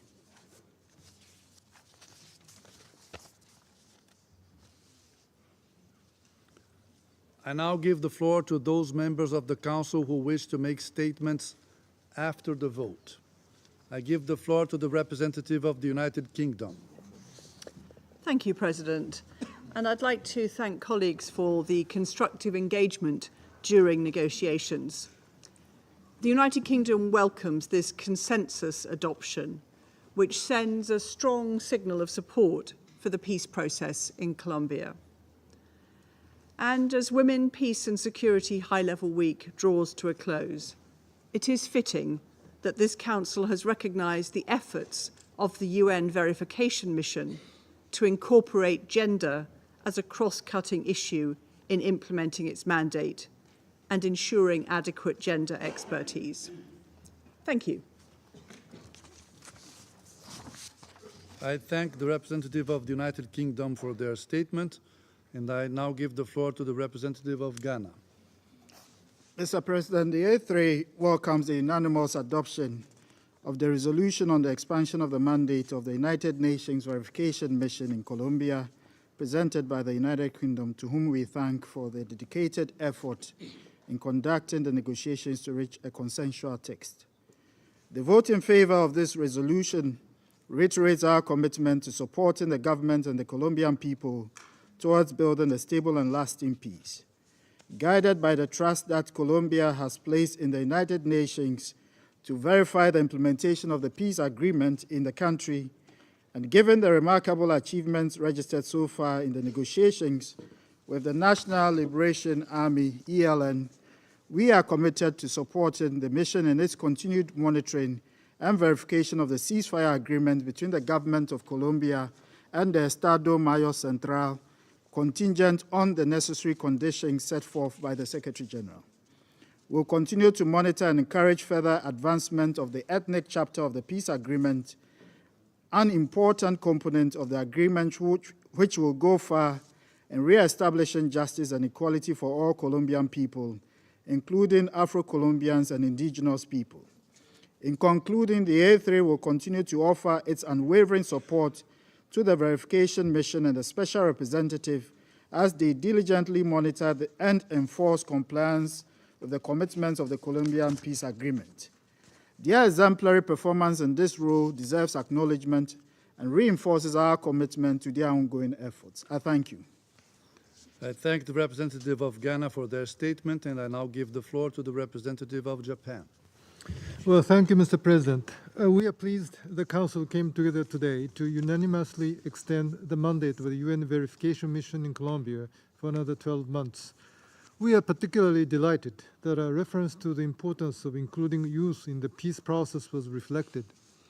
As the driving force of the future, the voices and the active participation of youth should be protected, respected, and promoted for the peace process to be sustainable. Protection for young community members and leaders is needed to ensure their full and effective participation in peace-building efforts. The need to provide protection of young community members and leaders to ensure their full and effective participation in peace-building efforts was also part of the advice from the Peace-Building Commission to the Security Council, and this practice will strengthen relations between the PBC and the Council, which Japan believes is important. We hope that such good practices will be enhanced. We also welcome the emphasis on the efforts of the UN verification mission to continue to integrate a gender perspective as a cross-cutting issue into its work, among other perspectives. To conclude, Japan reaffirms its firm support for the work of the UN verification mission and will remain committed to supporting the peace process and the peace-building efforts in Colombia. I thank you. I thank the representative of Japan for their statement. I shall now make a statement in my capacity as the representative of Brazil. I'll speak in Spanish. Distinguished colleagues, Brazil congratulates the members of the Security Council on the unanimous adoption of the mandate renewal for the United Nations Verification Mission in Colombia. Brazil thanks the United Kingdom for its sterling work as penholder. The work of the Security Council in Colombia is in line with and must always be in line with the needs and priorities of Colombia as expressed by its government. In this connection, we are delighted to note that the resolution adopted today fully reflects the sovereign will of that country. Brazil supports the strategy of the Petro government to achieve a total peace. We recognize the importance of and the need for the additional dialogues that are underway to spread the dividends of peace throughout the country in its entirety. We continue to follow with interest and optimism the dialogue of the government with the self-proclaimed group Estado Mayor Central, EMC. As in the case with the ELN, we hope that the Council will be able to authorize the mission to verify the implementation of the ceasefire agreement with the EMC when the necessary degree of maturity has been reached on this front. It is important to optimize the contribution that the Council makes to progress across the various negotiation processes underway in Colombia, with the ultimate goal of encouraging ceasefires both with the government and between the groups that continue to be engaged in territorial disputes. The peace process in Colombia is an example for the world of how to prioritize and incorporate the perspective of women, peace and security into work. The verification mission in Colombia must also reflect that reality, guaranteeing the integration of a gender perspective in each facet of the work underway to build and consolidate peace is vital to achieve broader and sustainable solutions. We're not adding work to a mandate, but what we're doing is strengthening the quality of our approach, the approach that we adopt for the peace processes, tackling issues crucial to peace in Colombia, from rural reform to the reincorporation of former combatants, using a gender-sensitive approach enriches our work and strengthens the foundations for a lasting peace in the country. Once again, we congratulate the people and government for Colombia on their tireless efforts to seek, achieve, and consolidate total peace across its territory. Peace is the only path possible to guarantee the prosperity and the peaceful civic coexistence of all Colombia's people. The renewal of the verification mission's mandate by the Security Council is an invaluable contribution to the lasting success of this vital but crucial journey that Colombia has embarked upon. I thank you. I resume my function as President of the Council. There are no more names inscribed on the list of speakers. The meeting is adjourned.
The 162nd meeting of the Security Council is called to order. The provisional agenda for this meeting is the situation in the Middle East, including the Palestinian question. The agenda is adopted. In accordance with Rule 37 of the Council's Provisional Rules of Procedure, I invite the representatives of Israel and Jordan to participate in this meeting. It's so decided. I propose that the Council invite the permanent observer of the Observer State of Palestine to the United Nations to participate in this meeting in accordance with the Provisional Rules of Procedure and the previous practice in this regard. There being no objection, it is so decided.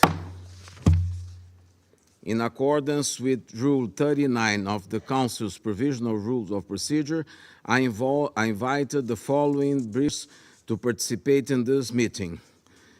Mr. Felipe Lazzarini, Commissioner General of the United Nations Relief and Works Agency for Palestine Refugees in the Near East, Ms. Catherine Russell, Executive Director of the United Nations Children's Fund, and Ms. Lisa Dothan, Director of the Humanitarian Financing and Resourcing Mobilization Division of the Office of Coordination of Humanitarian Affairs. It's so decided. The Security Council will now begin its consideration of item 2 of the agenda. I now give the floor to Mr. Felipe Lazzarini. Mr. President, member of the Council, the last 3 weeks have been horrific. Almost everyone in Israel, the occupied Palestinian territory, and the broader region is in mourning. The horrific attacks by Hamas in Israel on October 7 were shocking.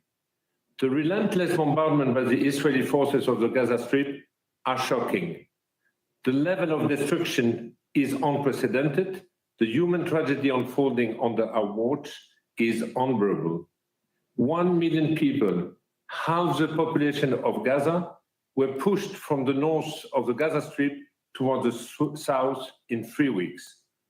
The south, however, has not been spared from bombardment, with significant number killed. I have said many times, and I will say it again, no place is safe in Gaza. Now, civilians remaining in the north are receiving evacuation notices from the Israeli forces, urging them south to receive scarce humanitarian assistance. But many, including pregnant women, people with disabilities, the sick and the wounded, are unable to move. What happened and continues to happen is forced displacement. Over 670,000 displaced people are now in overcrowded UNRWA schools and buildings. They live in appalling, unsanitary conditions with limited food and water, sleeping on the floor without mattresses or outside in the open. Hunger and despair are turning into anger against the international community, and in Gaza, the international community is better known as UNRWA. Mr. President, nearly 70% of those reported killed are children and women. Save the Children reported yesterday that nearly 3,200 children were killed in Gaza in just 3 weeks. This surpasses the number of children killed annually across the world's conflict zones since 2019. This cannot be collateral damage. Churches, mosques, hospitals, and UNRWA facilities, including those sheltering displaced people, have not been spared. Too many people have been killed and injured while seeking safety in places protected by international humanitarian law. The current siege imposed on Gaza is collective punishment. 2 weeks of full siege followed by the trickle of aid last week mean that basic services are crumbling, medicine is running out, food and water are running out, fuel is running out. The streets of Gaza have started overflowing with sewage, which will cause a massive health hazard very soon. In the latest blow, the communication blackout over the weekend has aggravated the panic and distress of people. The blackout meant that people could not communicate with their loved ones inside Gaza to know who is dead or who is alive. They no longer knew whether they would receive bread from UNRWA. They felt abandoned and cut off from the rest of the world. The communication blackout has accelerated the breaking down of civil order. Panic pushed thousands of desperate people to head to the UNRWA warehouses and distribution center, where we store the food and other supply we started receiving via Egypt last week. A further breakdown in civil order will make it extremely difficult, if not impossible, for the largest UN agency in Gaza to continue operating. It will also make it impossible to bring in convoys. I say this while being fully aware that UNRWA is the last remaining lifeline for the Palestinian people in Gaza. Member of the Council, UNRWA is calling on you for support. I lost 64 colleagues in just over 3 weeks. The last tragic passing confirmed was 2 hours ago. Samir, head of security and safety in the Middle region, was killed with his wife and 8 children. This is the highest number of UN aid workers killed in a conflict in such a short time. My 13,000 colleagues in Gaza are from a community of 1.7 million Palestinian refugees out of 2.2 million residents in the Gaza Strip. Those who are alive have, for the most part, lost relatives, friends, neighbors, and are displaced like the majority of Gazans. Many of my own colleagues now live, sleep, and work in UNRWA shelters. And yet, they are showing exceptional dedication to UN value. No one can do justice to thousands of UNRWA staff who continue to work tirelessly to support their communities. These are teachers, doctors, social workers, engineers, and support staff. They are mother and father. If they were not in Gaza, they could have been your neighbor, your friends. And they are operating 150 UNRWA shelters. They are keeping 1/3 of our health center open and run 80 mobile health teams. They support the entry of humanitarian convoys and the storage and distribution of aid. They distribute the little fuel we have left to hospitals, bakeries, and shelters. My UNRWA colleagues are the only glimmer of hope for the entire Gaza Strip, a ray of light as humanity sinks into its darkest hour. But they are running out of fuel, out of water, out of food and medicine, and will soon be unable to operate. Let me be clear, the handful of convoys being allowed through Rafah is nothing compared to the needs of over 2 million people trapped in Gaza. The system in place to allow aid into Gaza is geared to fail unless there is political will to make the flow of supplies meaningful, matching the unprecedented humanitarian needs. Mr. President, Gaza has over 2 million people, half of them children. Gazans are vibrant, educated people who aspire to have normal lives, families, children, education, and dreams of a better future. Today, Gazans feel that they are not treated as other civilians. Most of them feel trapped in a war they have nothing to do with. They feel the world is equating all of them to Hamas. This is dangerous, and we know this too well from previous conflicts and crises. An entire population is being dehumanized. The atrocities of Hamas do not absolve the state of Israel from its obligation under international humanitarian law. Every war has rules, and this one is no exception. Hannah Arendt said, "The death of human empathy is one of the first and most revealing signs of a culture that is about to fall into barbarity. More than ever, Gazans deserve our empathy. Its absence will deepen the polarization in the region and further push away any prospect of peace. Mr. President, while a lot of the focus is on Gaza, I wish to reiterate that another crisis is unfolding in the West Bank, including East Jerusalem. The United Nations has been sounding the alarm for months on the increased violence. Palestinian fatalities this year are the highest since the UN started to keep record in 2005. At least 115 Palestinians have been killed since October 7, including 33 children. The movement restrictions imposed across the West Bank are impacting our services, including schools and health centers. Meanwhile, the situation on the Israeli-Lebanese border is getting worse, with regular exchanges of fires and civilian casualties reported. In conclusion, I'm very worried about the potential spillover of this conflict beyond Gaza unless the following is enforced. First, there must be strict adherence to international humanitarian law. This means civilian and civilian infrastructure, including UN premises, school, hospital, places of worship, and shelter hosting civilian, must be protected all over the Gaza Strip, north and south, and at all times. This is not an option, it is an obligation. Second, we need a safe, unimpeded, substantial, and continuous flow of humanitarian aid, including fuel, into the Gaza Strip and across it. For this, we need an immediate humanitarian ceasefire. Third, UNRWA still needs funds. We have the necessary and largest presence on the ground. We can deliver if we have the means and the resources, including the finances to pay staff on the front lines. UNRWA has received generous contribution towards its initial flash appeal, but without a fully funded core budget, we cannot pay salaries and deliver.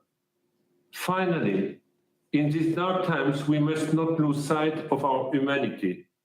Our empathy should apply to all, Palestinian, Israeli, Jewish, Christian, and Muslim. The rules of law of war must be followed by all parties, at all times, in all places. Civilians must be protected, hostages released, and a genuine humanitarian response facilitated. An immediate humanitarian ceasefire has become a matter of life and death for millions. The present and future of Palestinian and Israeli depend on it. I urge all member states to change the trajectory of this crisis and work towards a genuine political solution before it's too late. Thank you. I thank Mr. Lazzarini for his briefing. I now give the floor to Ms. Catherine Russell. Thank you to Ambassador Nusseibeh and Ambassador Franca Danesi for convening this meeting, and to members of the Security Council for this opportunity to speak about the humanitarian situation in the state of Palestine and Israel. At UNICEF, we firmly believe that the true cost of this latest escalation will be measured in children's lives, those lost to the violence and those forever changed by it. After little more than 3 weeks, the devastating tally is quickly adding up, with rampant grave violations being committed against children. According to the Palestinian Ministry of Health, more than 8,300 Palestinians have been killed in Gaza, including over 3,000 children, with over 6,300 children injured. This means that more than 420 children are being killed or injured in Gaza every day, a number that should shake each of us to our core. Of course, the violence being perpetrated against children extends beyond the Gaza Strip. In the West Bank, including East Jerusalem, at least 37 children have reportedly been killed. And of course, more than 30 Israeli children have reportedly been killed, while at least 20 children remain hostage in the Gaza Strip, their fates unknown. Civilian infrastructure has also come under fierce attack. According to the World Health Organization, in Gaza, 34 attacks have been reported against healthcare facilities, including 21 hospitals. 12 of Gaza's 35 hospitals, which are also being used as shelters for displaced people, can no longer function. At least 221 schools and more than 177,000 housing units have been damaged or destroyed. Meanwhile, what little clean water remains in Gaza is quickly running out, leaving more than 2 million people in dire need. We estimate that 55% of water supply infrastructure requires repair or rehabilitation. Only one desalination plant is operating at just 5% capacity, while all 6 of Gaza's water waste treatment plants are now non-operational due to a lack of fuel or power. The lack of clean water and sanitation is on the verge of becoming a catastrophe. Unless access to clean water is urgently restored, more civilians, including children, will fall ill or die from dehydration or waterborne diseases. As if this wasn't enough, children in both Israel and the State of Palestine are experiencing terrible trauma, the consequences of which could last a lifetime. Studies have shown that violence and upheaval can induce toxic stress in children that interferes with their physical and cognitive development and causes mental health problems over both the short and the long terms. We are doing our best to reach all children in need, but the delivery of humanitarian aid, especially in Gaza, is now extremely challenging. This is due to both the current siege conditions imposed on Gaza and the highly dangerous circumstances under which our staff are operating. Some of our staff have lost close family members, including spouses and children. And of course, we are grieving with UNRWA for their staff members who have been killed. 2 days ago, we lost contact with our colleagues in Gaza when telecommunications were disrupted. This left them at even greater risk, and it made their work to help children even harder to accomplish. Excellencies, UNICEF and our partners are committed to staying on the ground to deliver for children. But make no mistake, the situation grows worse by the hour, and without an urgent end to the hostilities, I am deeply afraid for the fate of the region's children. But we and you have the power to help lift children out of this spiral of violence. I implore the Security Council to immediately adopt a resolution that reminds parties of their obligations under international law, that calls for a ceasefire, that demands the parties allow safe and unimpeded humanitarian access, that demands the immediate and safe release of all abducted children, and that urges parties to afford children the special protection to which they are entitled.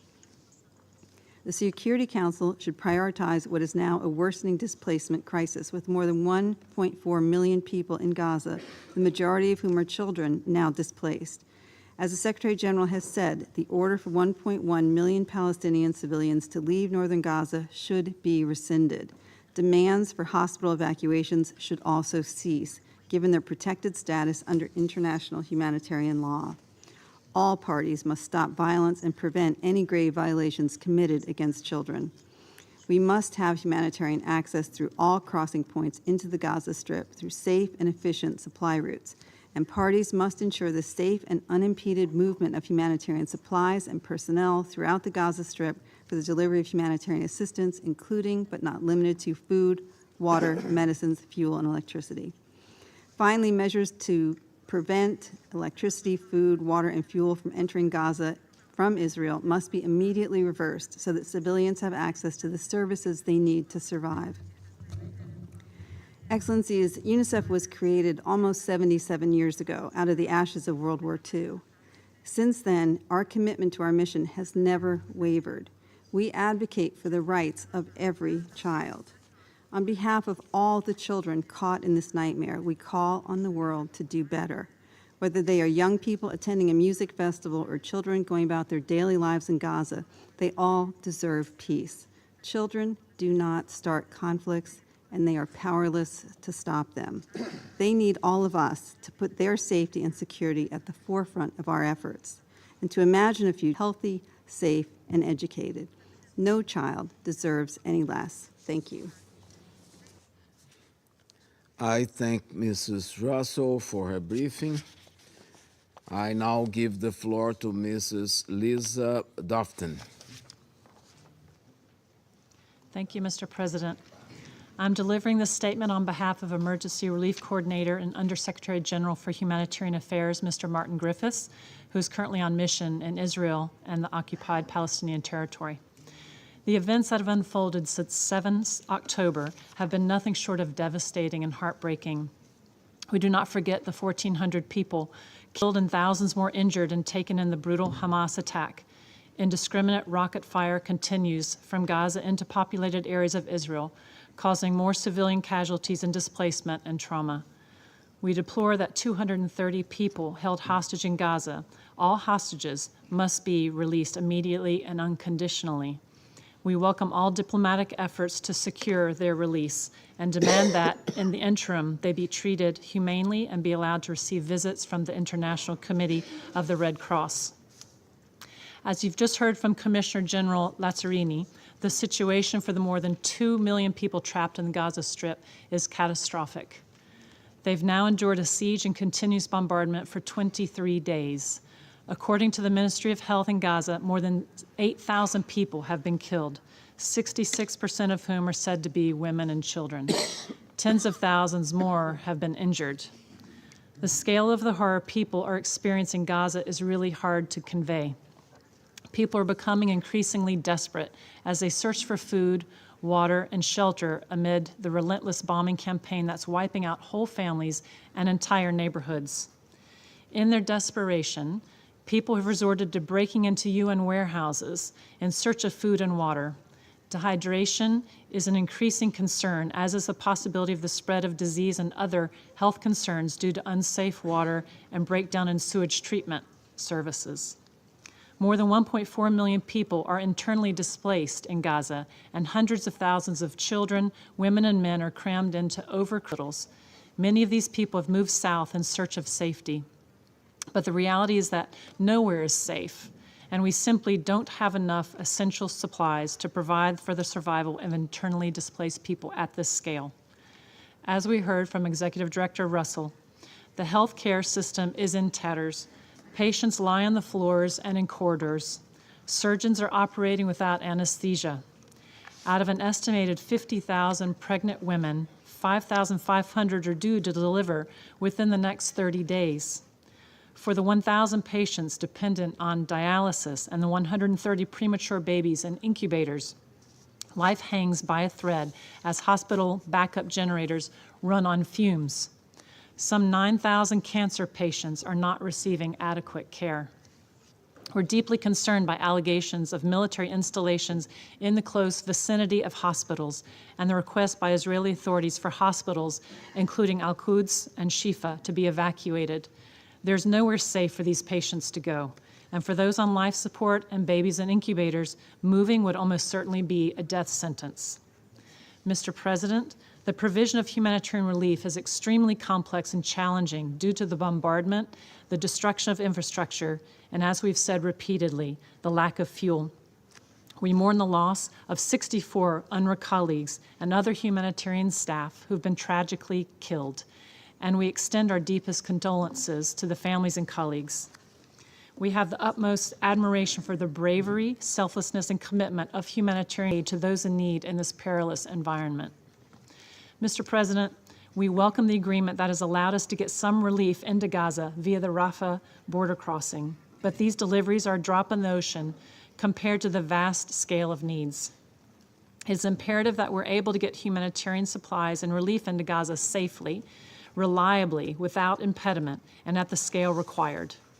In particular, urgent for us to replenish fuel supplies, which are vital for powering most essential services, including hospitals and water desalination plants, and to transport humanitarian relief inside Gaza. And more than one entry point into Gaza is indispensable if we are to make a difference. Karim Shalom between Israel and Gaza is the only crossing equipped to rapidly process a sufficiently large number of trucks. Meanwhile, in the West Bank, scores of civilians have been killed and incidents of settler violence have increased, causing hundreds of civilians to be displaced. Likewise, the violence and closure of checkpoints has impeded access to essential services and food distribution. The permits of some 150,000 to 175,000 Palestinians from the West Bank working in Israel and settlements are now suspended. The situation is causing significant damage to the West Bank economy and Palestinian institutions. We have very real fears about what lies ahead. The current situation may pale in comparison with what is to come. There's a genuine risk that this war could escalate further and spill over into wider region. We must take urgent collective action to prevent this. Mr. President, in light of all that has been described today, what we're calling for is for the parties to agree to pause the fighting on humanitarian grounds. It would provide the required calm and safety for hostages to be released and for the UN to replenish supplies, relieve exhausted personnel, and resume assistance throughout Gaza wherever civilians are in need. It would also provide much light to civilians who are living under unimaginably traumatic conditions. But with or without a pause in the fighting, I reiterate that all parties on all sides must respect international humanitarian law.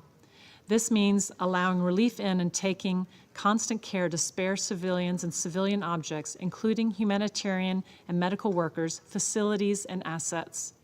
And this applies whether civilians move or they stay.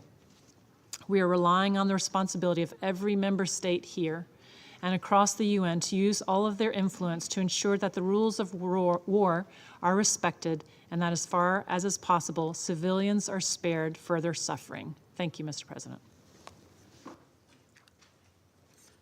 I thank Ms. Dufton for her briefing, and I shall now make a statement in my capacity as the Minister of Foreign Affairs of Brazil. Distinguished representatives, I thank the briefers for their extensive information on the humanitarian situation on the ground and commend the work of their teams in locus and elsewhere. They honor once again the work of this organization and everything it stands for.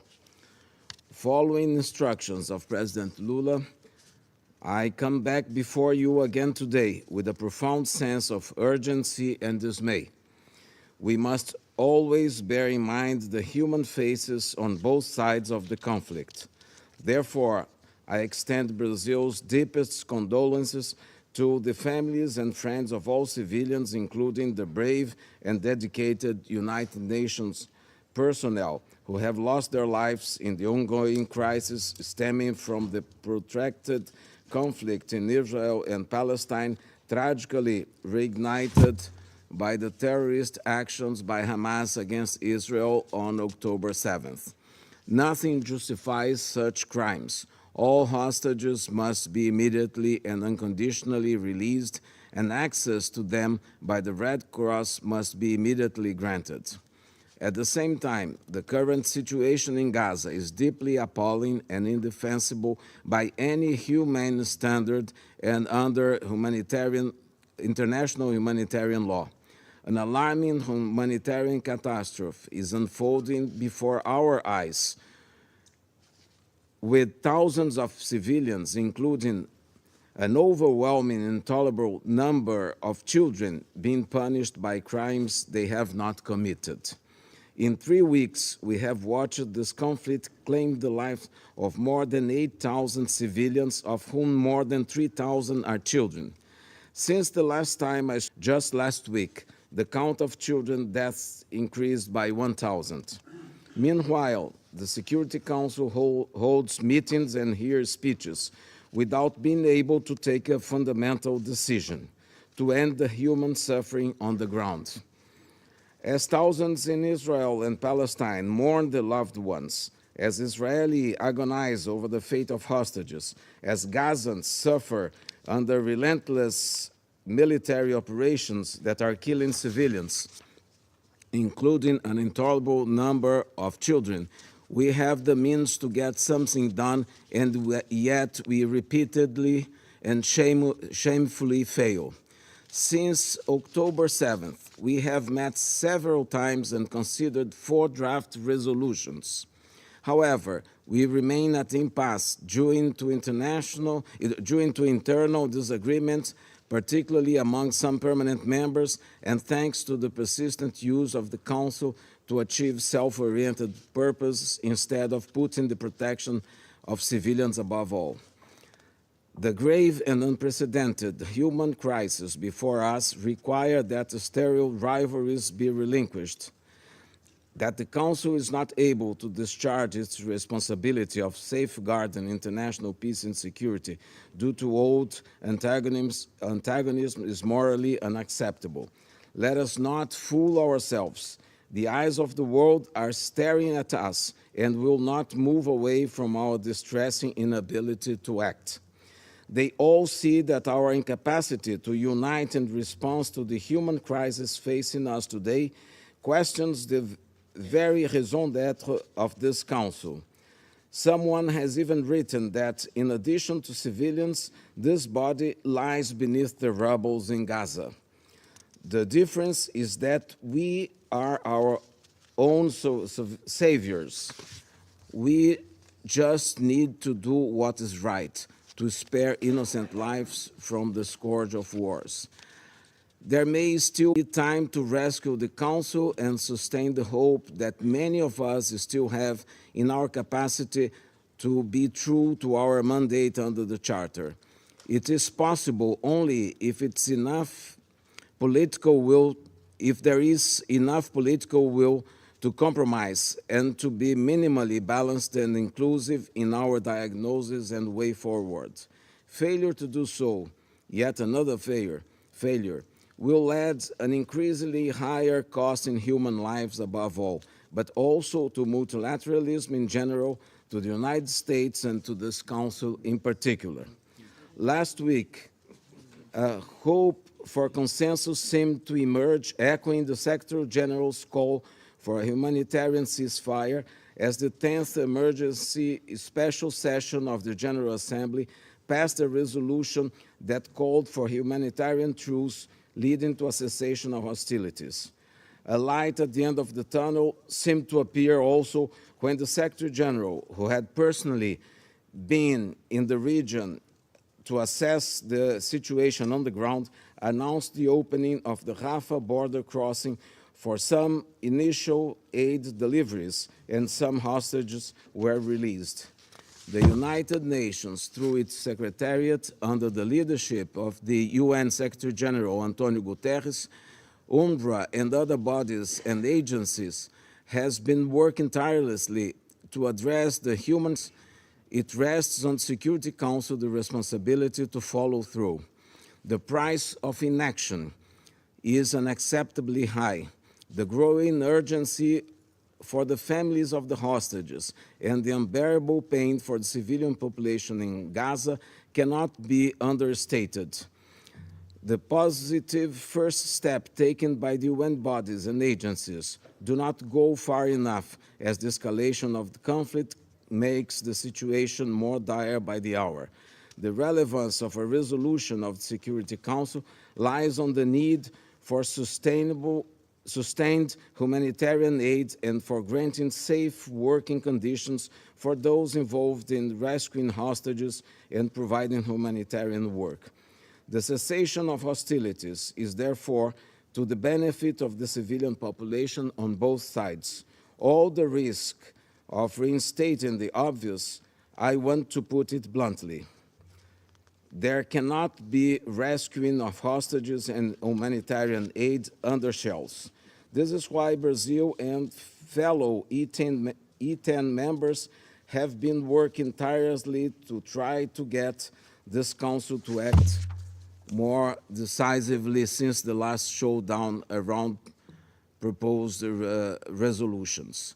In Brazil's view, the main goals are clear: the immediate and unconditional release of all hostages and the end of violence through whatever modalities can be agreed without further delay, so that rapid, safe, unhindered, and sufficient humanitarian aid can be delivered to the strained people of Gaza. Besides the 8,000 lives lost, many more are about to meet their fatal destiny, as hospitals have no means to keep providing basic treatment for the patients.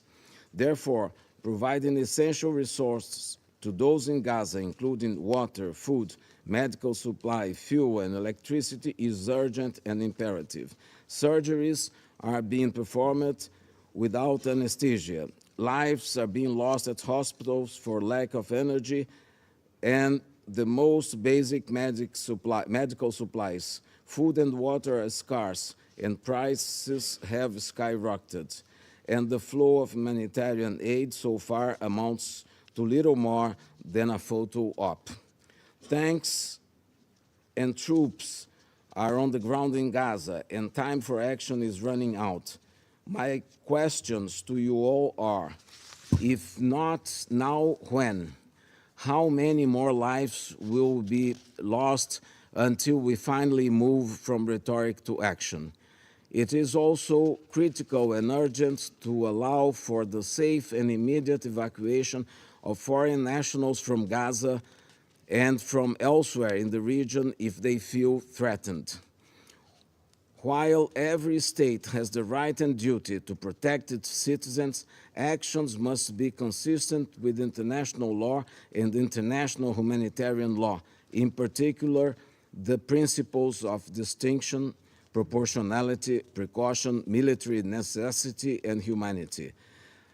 The right and duty to protect a state's population cannot and should not come at the cost of more deaths of civilians and more destruction of civilian infrastructure. As the UN Secretary General Guterres has repeatedly reminded us, even wars have rules. Any indiscriminate attack against civilians and critical infrastructure, as well as depriving civilians of basic goods and service, are morally unjustifiable and illegal under international humanitarian law. Brazil strongly condemns actions that blur the line between civilians and combatants. Today, UNRWA shed light on the grim and disheartening reality in Gaza, highlighting the objectionable level of destruction of civilian infrastructure and tragic loss of innocent lives, including those of women, children, at least 35 of its staff. The World Health Organization has been constantly recalling the urgent need for the cessation of violence and for the humanitarian action at a time when Gaza's health infrastructure is on the verge of collapse. Beyond the immediate and very urgent humanitarian considerations, a threat to regional stability looms, and any repercussion could be catastrophic. Brazil urges a united shift towards de-escalation and calls on all parties to act with the utmost restraint. A cessation of hostilities is urgently needed to create the conditions for a full, durable, and respected ceasefire and the resumption of a credible peace process. All this is at stake as we keep our efforts to get this Council to act with a unified voice. Distinguished members of the Council, international humanitarian law provides a clear path to avoid at least greatly alleviate civilian suffering. The framework for collective action is clear. Our collective response to this crisis, which we all fear will only worsen if nothing is done, will be a defining moment for the United Nations. The staggering fact is that the Security Council does not have a reasonable record when it comes to maintaining international peace and security in the Middle East.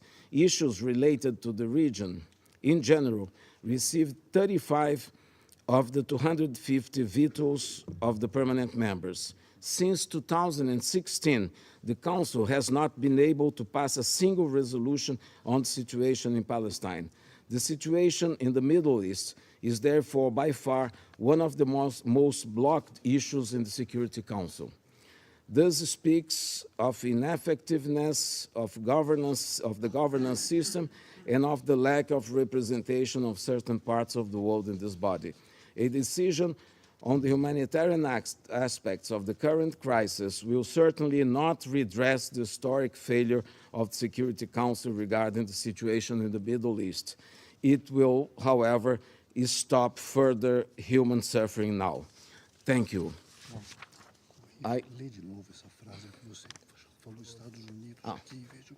Sorry.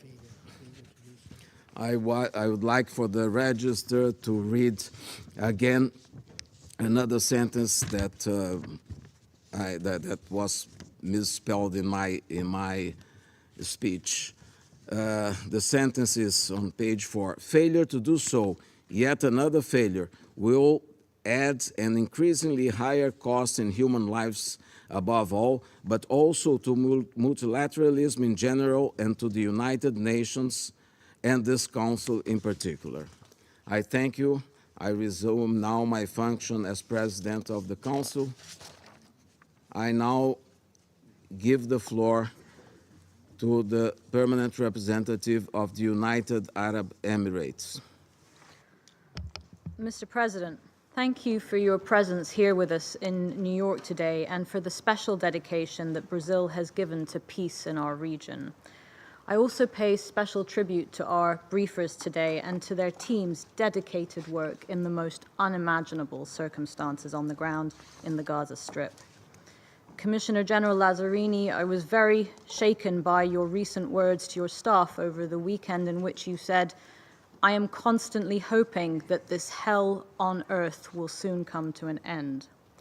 I want to extend the UAE's deep condolences for the 64 UNRWA workers killed in this war. They paid the ultimate sacrifice for the life-saving work the United Nations does every day around the world, and we have failed to protect them.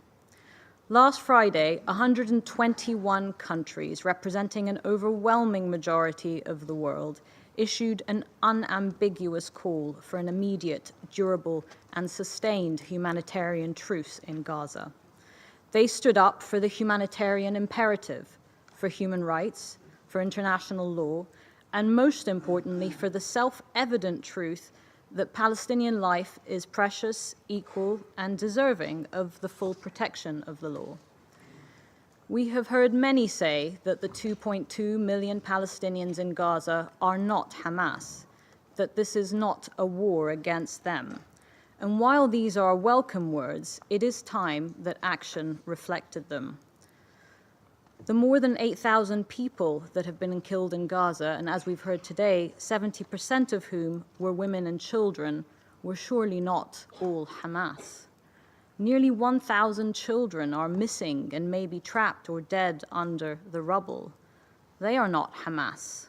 Will we help them? The number of Palestinian children killed in just 3 weeks of Israel's bombardment of Gaza exceeds the total number of children killed in conflicts worldwide in each of the last 4 years. As Ms. Russell has so eloquently said, that should stain our moral conscience if nothing else does. Children do deserve our special protection and are entitled to it today. If we lean on the General Assembly's moral authority in other settings, we must also respect it in this one. Indeed, members of this Council have repeatedly expressed their concerns about the fraying of the international order. This Council, ignoring the expressed will of the majority of the world, may be what breaks it. Colleagues, we need a ceasefire now. As Foreign Minister Vieira said, we need to ensure that safe, sustained, and at-scale humanitarian aid reaches Gaza now, and that access to electricity, clean water, and fuel is restored now. The shutdown of cellular and internet services over the weekend as part of the offensive meant that wounded civilians were searching for help in the dark. As we have heard today, there have been over 76 attacks on healthcare, including 20 hospitals and clinics damaged or destroyed. More than 650,000 people are sheltering in UNRWA facilities. Let me be absolutely clear on this point. These sites are protected by international humanitarian law. Announcements that they are targets or warnings for them to evacuate do not, I repeat, do not alter their protected status. We need to see the rescission of dangerous, unrealistic evacuation orders.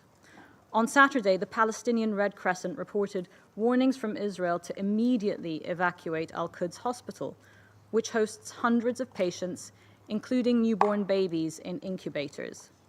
Around 12,000 civilians are also seeking refuge there, right now, as we sit here in this chamber in New York, speaking to each other again and again and debating the language of our humanitarian resolution and response. An evacuation order in these conditions is cruel, it is reckless, and so is our delay as a Security Council. Mr. President, all of Gaza's civilian population is at risk by the escalating hostilities, as are the Israeli and international hostages taken by Hamas, wrongly taken by Hamas. While our eyes have been trained on Gaza, the occupied West Bank has not been spared from violence either. Israeli settlers are escalating their attacks against Palestinian civilians and forcing their displacement. These attacks must be prevented by the State of Israel. Across the region, there have been several credible warnings of a wider escalation. The drums of war are beating. Colleagues, taking these warnings seriously begins with stopping this war in Gaza.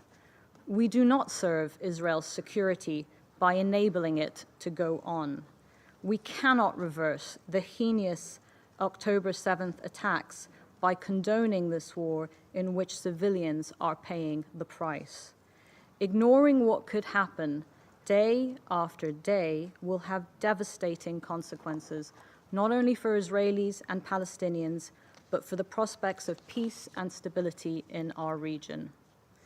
Mr. President, as we work on responding to the General Assembly's clear call on this body to live up to its responsibilities under the UN Charter, we should also keep in mind always the dying words of the dead so that their memories are a blessing to us.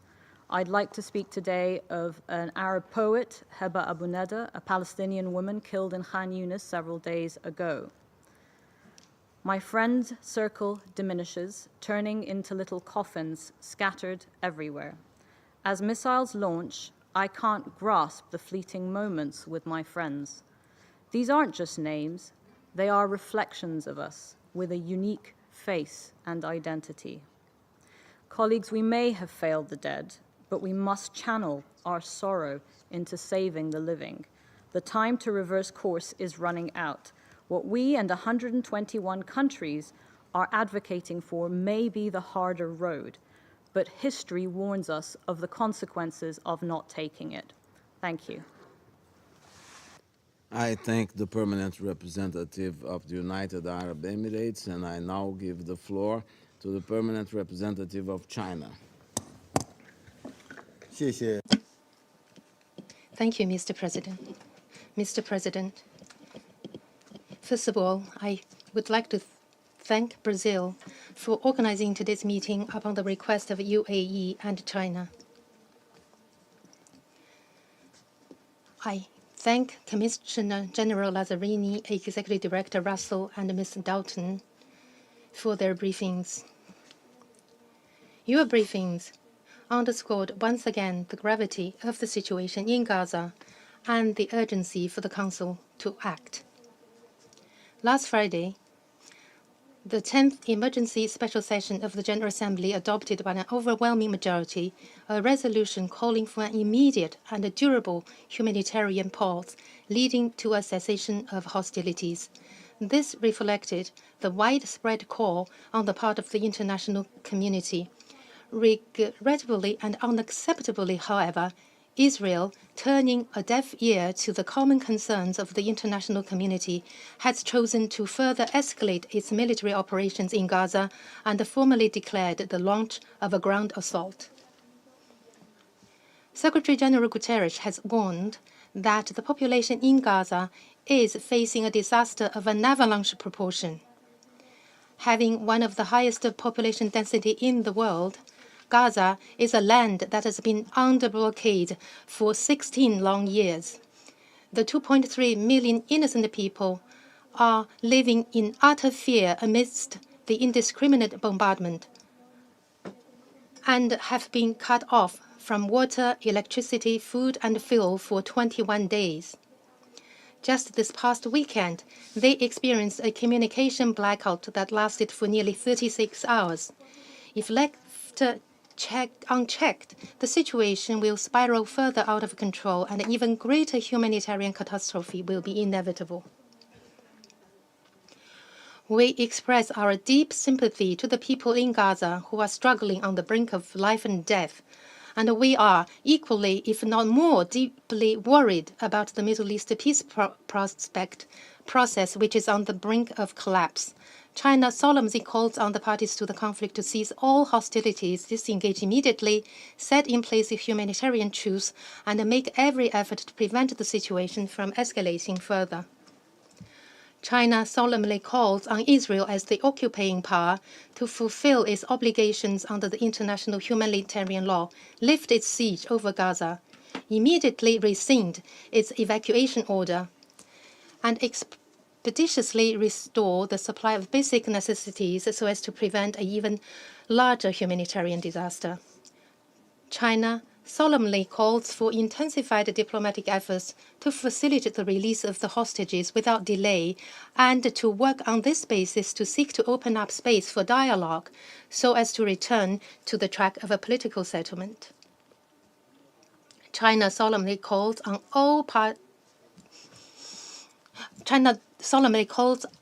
the power that has a special power on the parties concerned to put aside their own self-interests and geopolitical considerations and make every effort to stop the war and restore peace. Mr. President, the decades-long history of the Palestinian-Israel issue has taught us that military means are not the solution. Absolute security cannot be achieved by imposing collective punishment on civilians, and responding to violence with violence will only exacerbate hatred and confrontation. We call on the parties to the conflict to abandon their blind faith in the use of force and commit themselves to breaking the cycle of violence and achieving common security. There is no firewall in Gaza. It is a dangerous myth to think that a contained war is possible there. Allowing the fighting in Gaza to continue could very well turn it into a military catastrophe that will engulf the entire region. The situation in the West Bank and along the Lebanese-Israeli border has already sounded the alarm.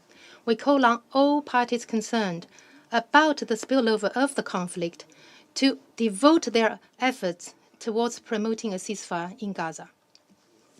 As long as the war rages, more violations of international humanitarian law are bound to happen. Without a comprehensive ceasefire, humanitarian assistance, no matter how much there is, will only be a drop in the ocean. What the people of Gaza need now is more than just a reiteration by the Council of the importance of international humanitarian law and a repetition of unfulfilled promises of protection. What they need is concrete actions to restore peace, uphold the law, the rule of law, and save lives. The Council has so far held several meetings on the situation of Palestine and Israel, and it cannot be said that there was no consensus at all.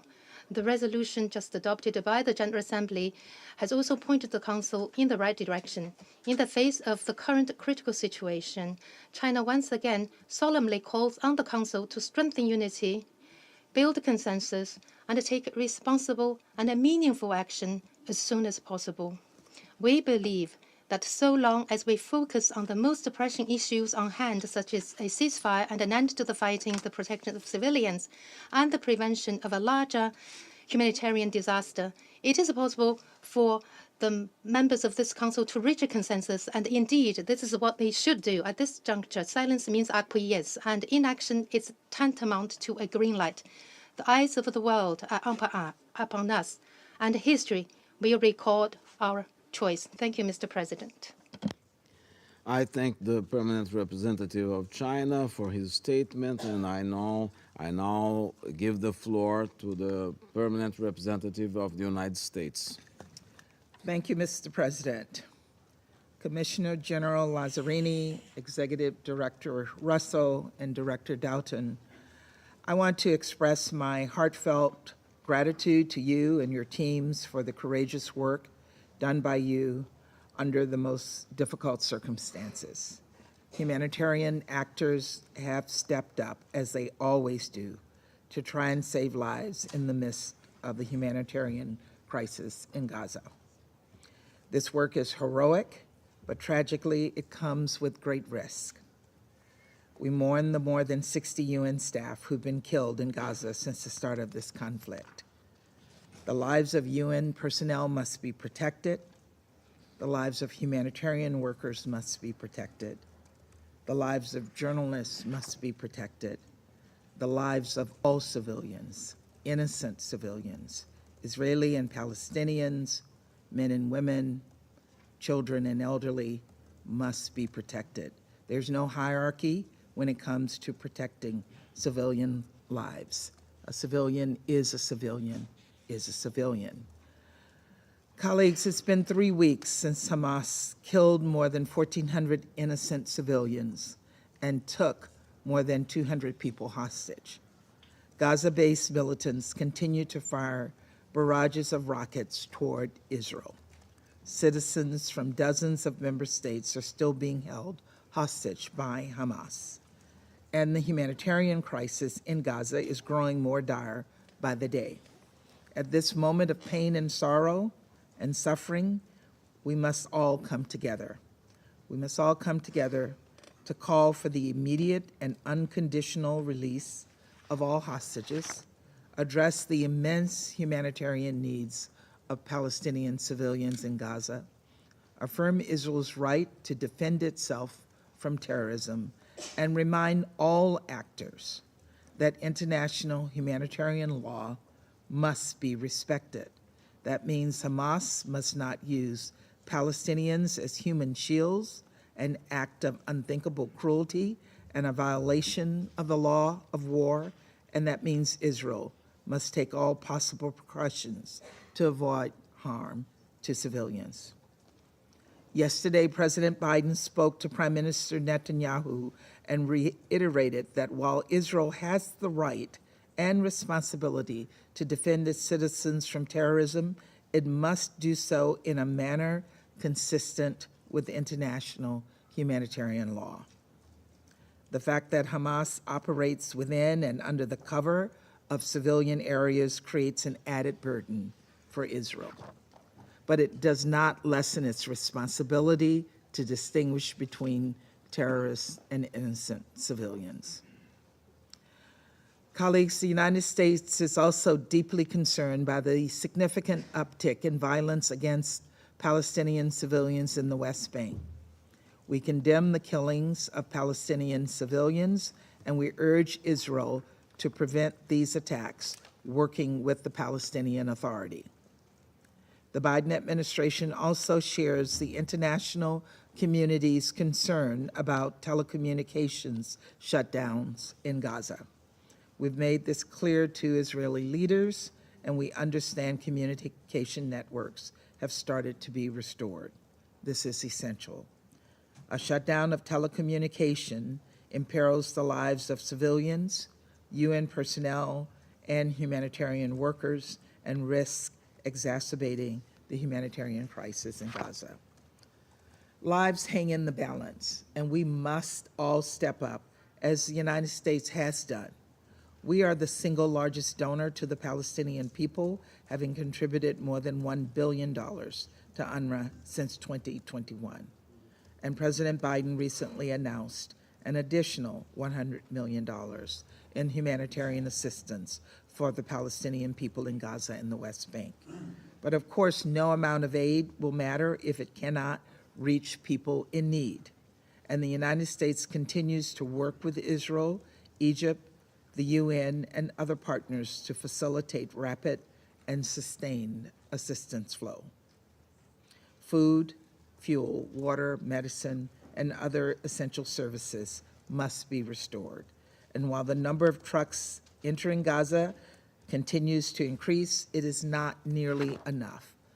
The amount of humanitarian assistance flowing into Gaza must be scaled up urgently. We must do everything possible to save lives, and President Biden has expressed his support for humanitarian pauses in the fighting to allow hostages to get out, to allow humanitarian aid to reach Gaza and be distributed, and to allow safe passage for civilians, which will help people access humanitarian assistance or move to safer locations. We also continue to urge all member states to work to prevent any spillover of the crisis. Last week, Secretary Blinken asked this council to send a firm, united message to any state or non-state actor that is considering opening up another front against Israel or who may target Israel's partners, including the United States. Don't. This is a matter of international peace and security, and this council must speak out. That is one of the many reasons that last week the United States put forward a strong and balanced Security Council resolution, one that we consulted with all member states on and we worked to forge consensus around.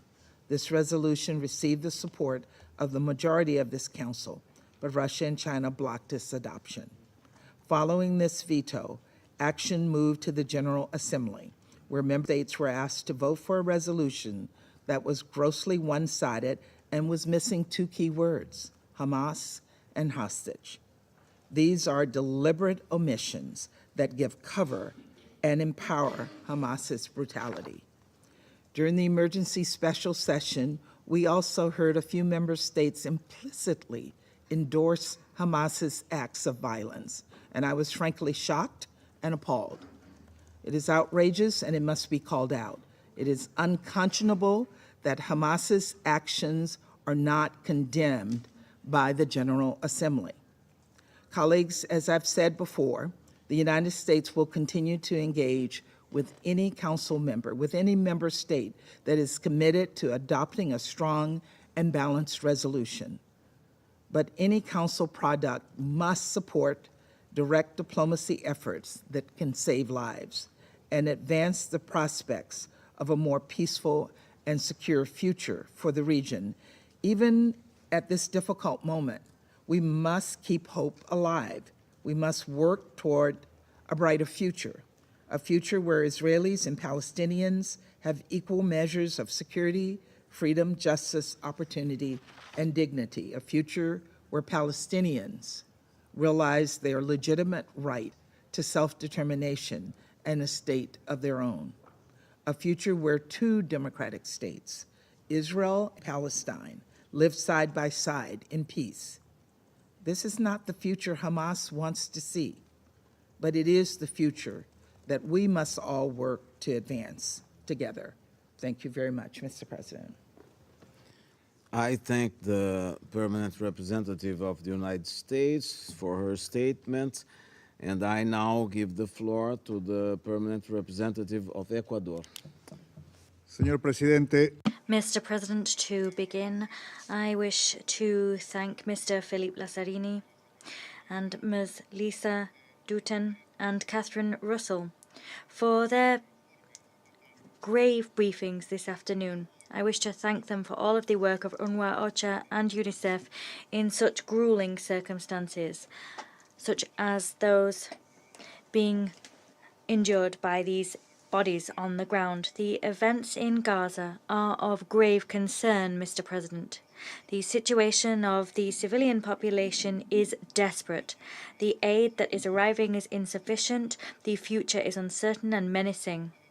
Telecommunication blackouts that have just been referred to and the beginning of ground operations are worsening this state of affairs. Ecuador values the efforts that have been made to render viable the entry of vital supplies from Egypt. We hope that we will ultimately manage to establish a system which makes it possible to supply the civilian population in a sufficient and continuous fashion. We recognize the right of countries to protect their civilians when international law allows. However, at the same time, we recall the obligation for that right to be exercised in full compliance at all times with international law and international humanitarian law, as we have stated on several occasions.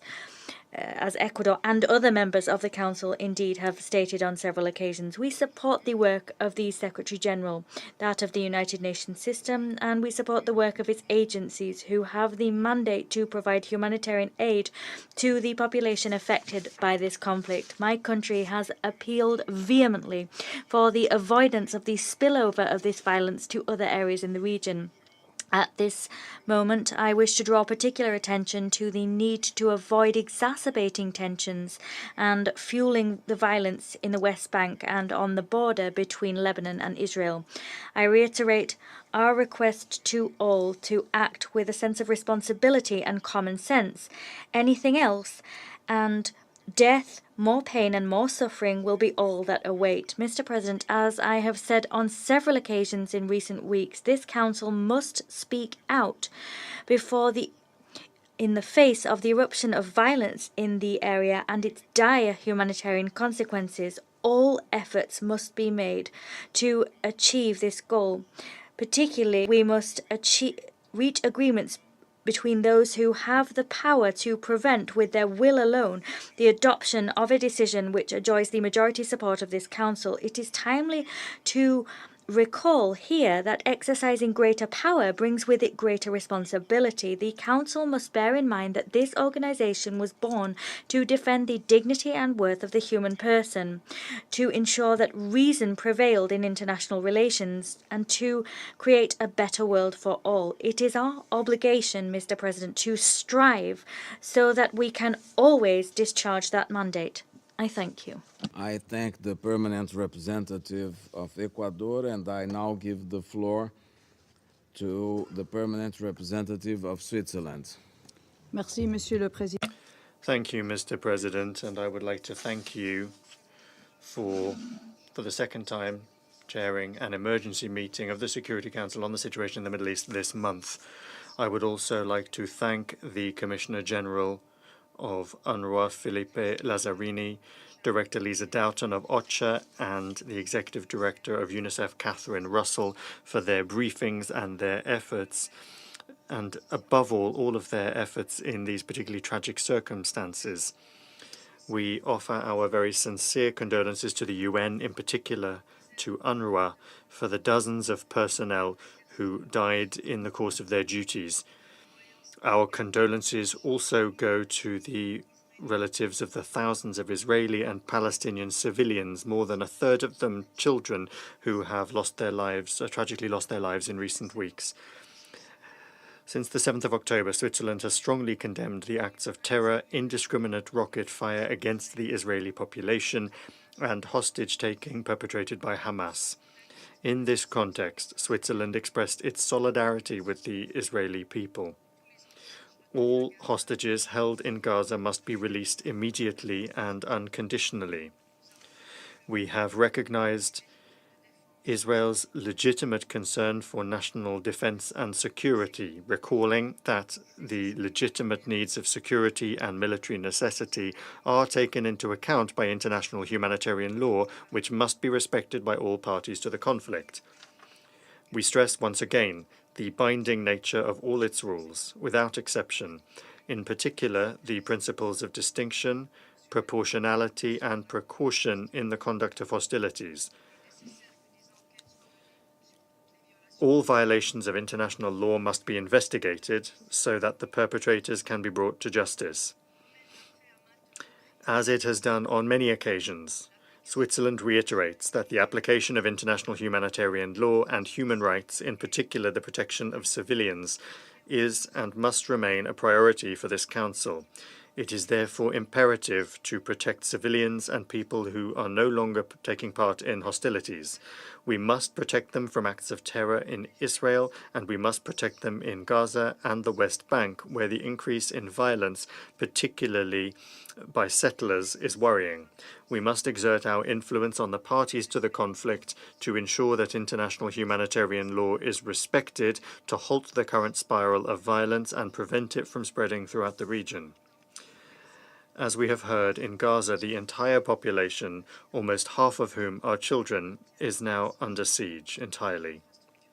Civilian infrastructure, including UNRWA schools and, in particular, hospitals, are protected by international humanitarian law.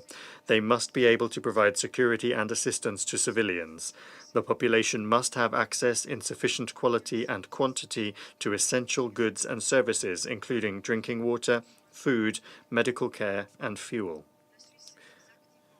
Switzerland has been working very actively within this Council and at the General Assembly for the respect for international humanitarian law and the introduction of measures such as humanitarian pauses or truces to guarantee access to aid. Such measures, accompanied by security guarantees, are necessary to enable the personnel of impartial humanitarian organizations to work effectively to respond to the needs of the population and to alleviate the worsening sanitary crisis in Gaza. This is all the more necessary in the light of the intensification of hostilities in recent days.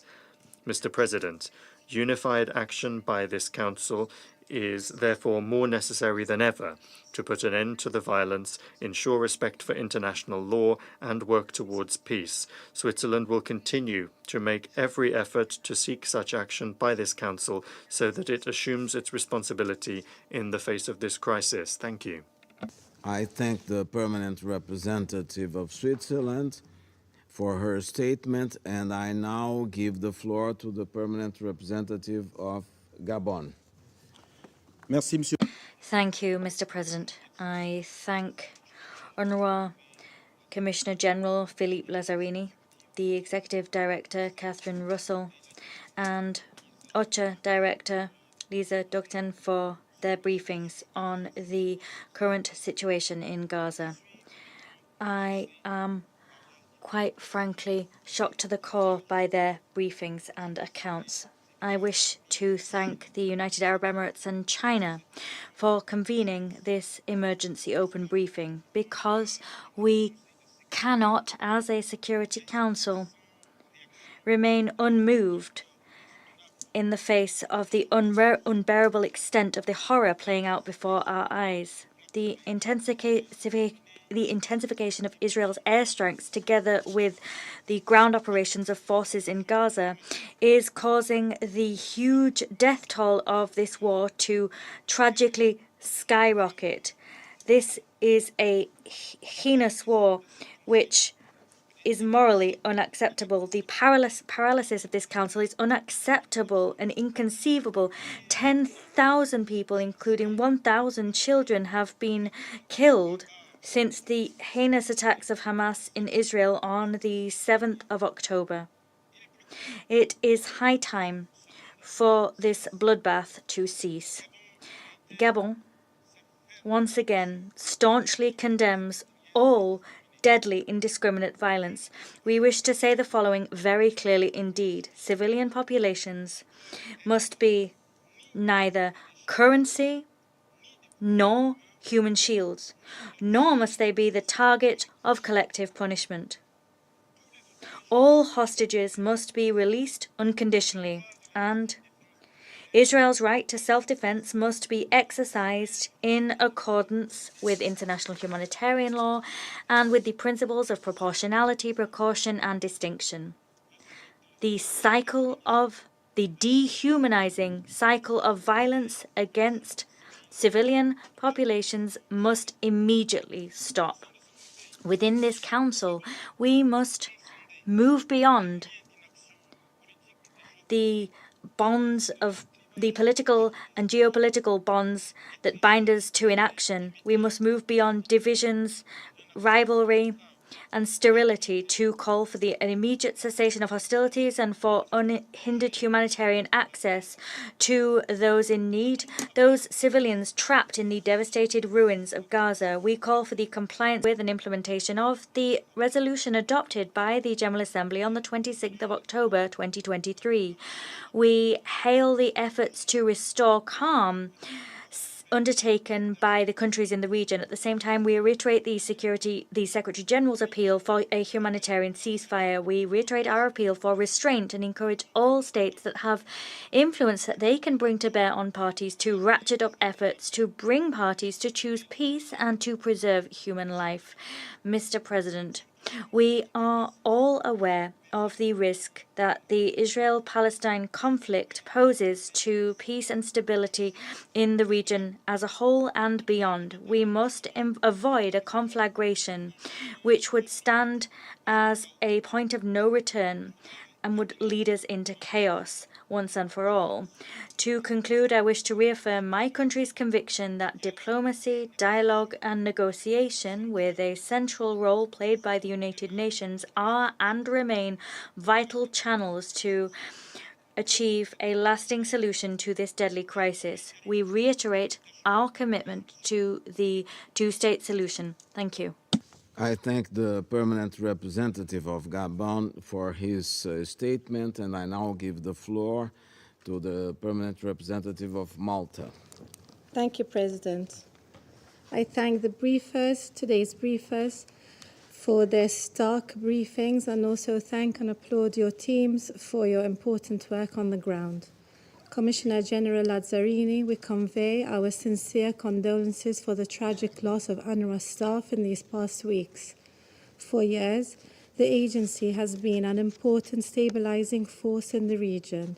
In recent days, your work has been nothing short of heroic, and you can count on our full support.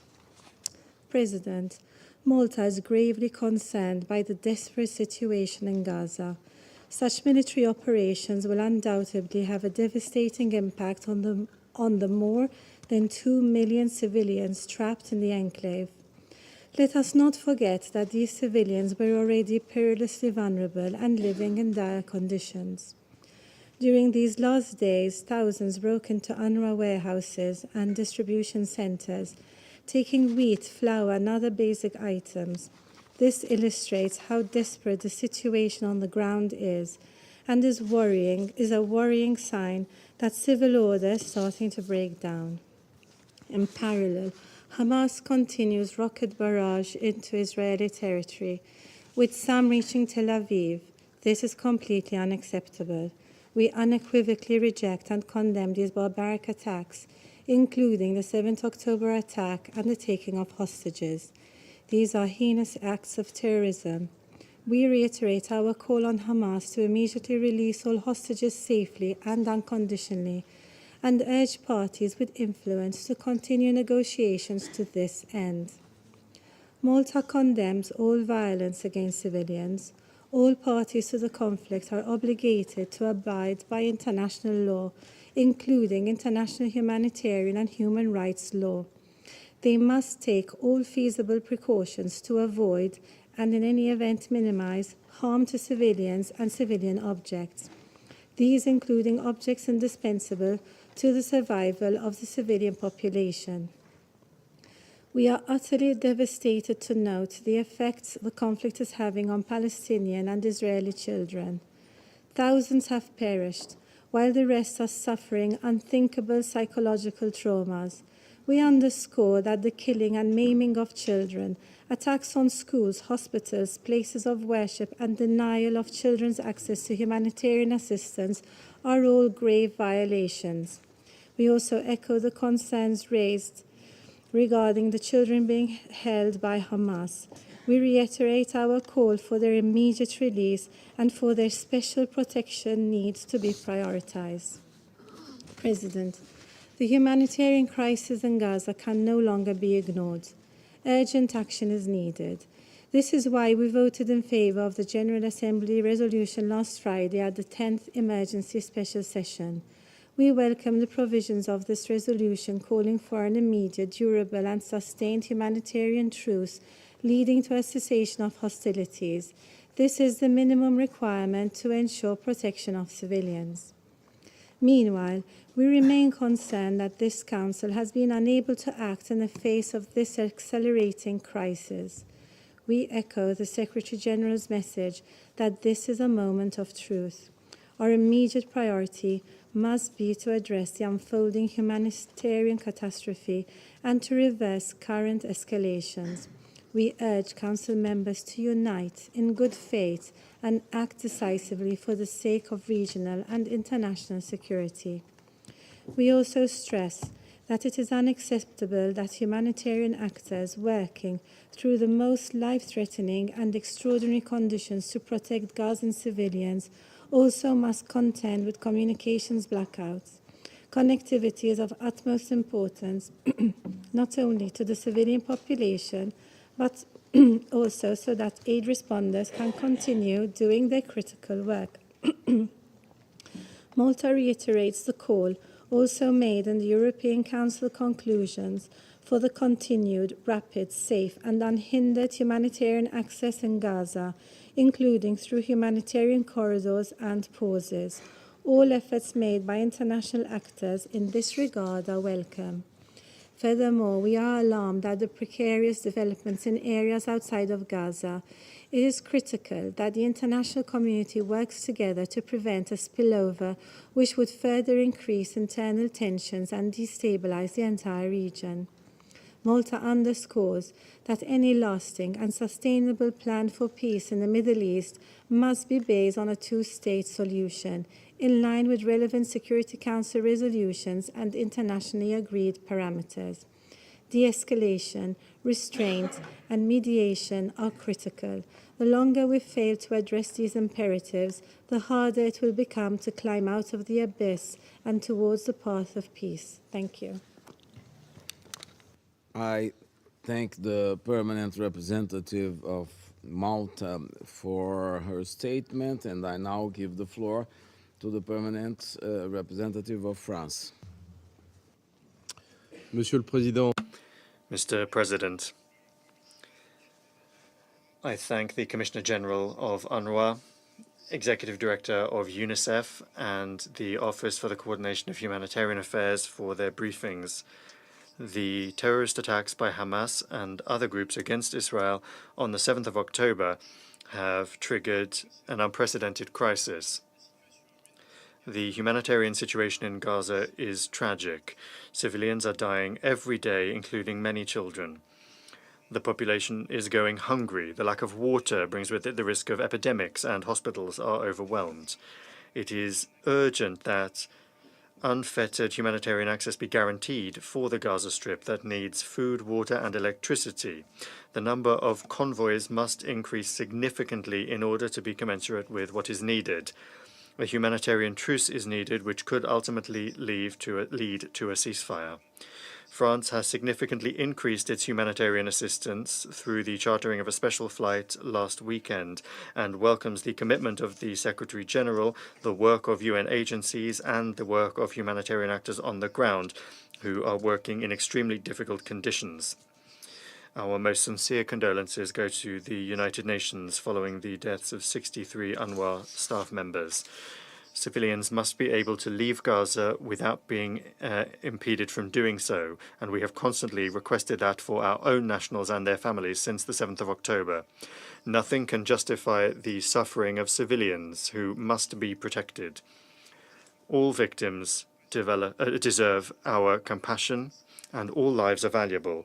Israel has the right to defend itself and the duty to do so in compliance with international humanitarian law, sparing the civilian population.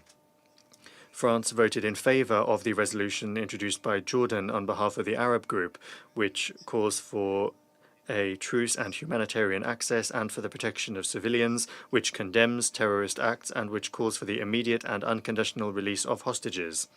And I recall our condemnation in the most energetic terms of the terrorist attacks by Hamas, which in no way represents the Palestinians and which has nothing but contempt for their suffering. I also reiterate our call for the hostages to be released immediately and without condition. Following this vote in the General Assembly, this Council must be able to fully shoulder its responsibilities and achieve a just decision based on our common principles. France will continue to work on the new draft resolution presented by Brazil so that it can be adopted quickly. Mr. President, the extreme severity of the situation in Gaza should not lead us to forget what is happening in the rest of the occupied Palestinian territory. France firmly condemns the violence perpetrated by settlers against the Palestinian population, acts of violence which are increasing in the West Bank. We call on the Israeli authorities to put a stop to this. We must prevent this engulfing the entire region. France remains extremely worried following a launching of a shell that landed in UNIFIL headquarters in the south of Lebanon on the 28th of October.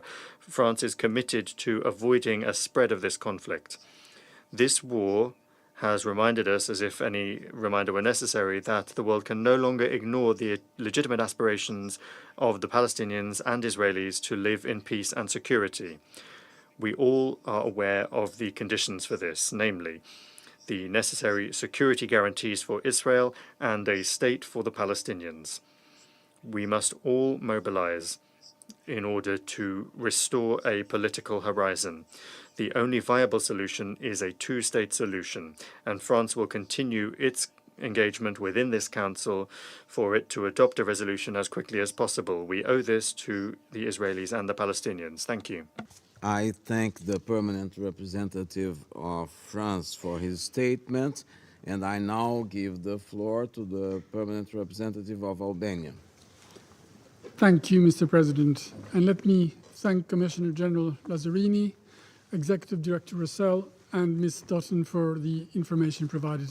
We pay tribute to you, your work and your teams on the ground, and mourn the loss of over 60 UN workers fallen in the line of duty.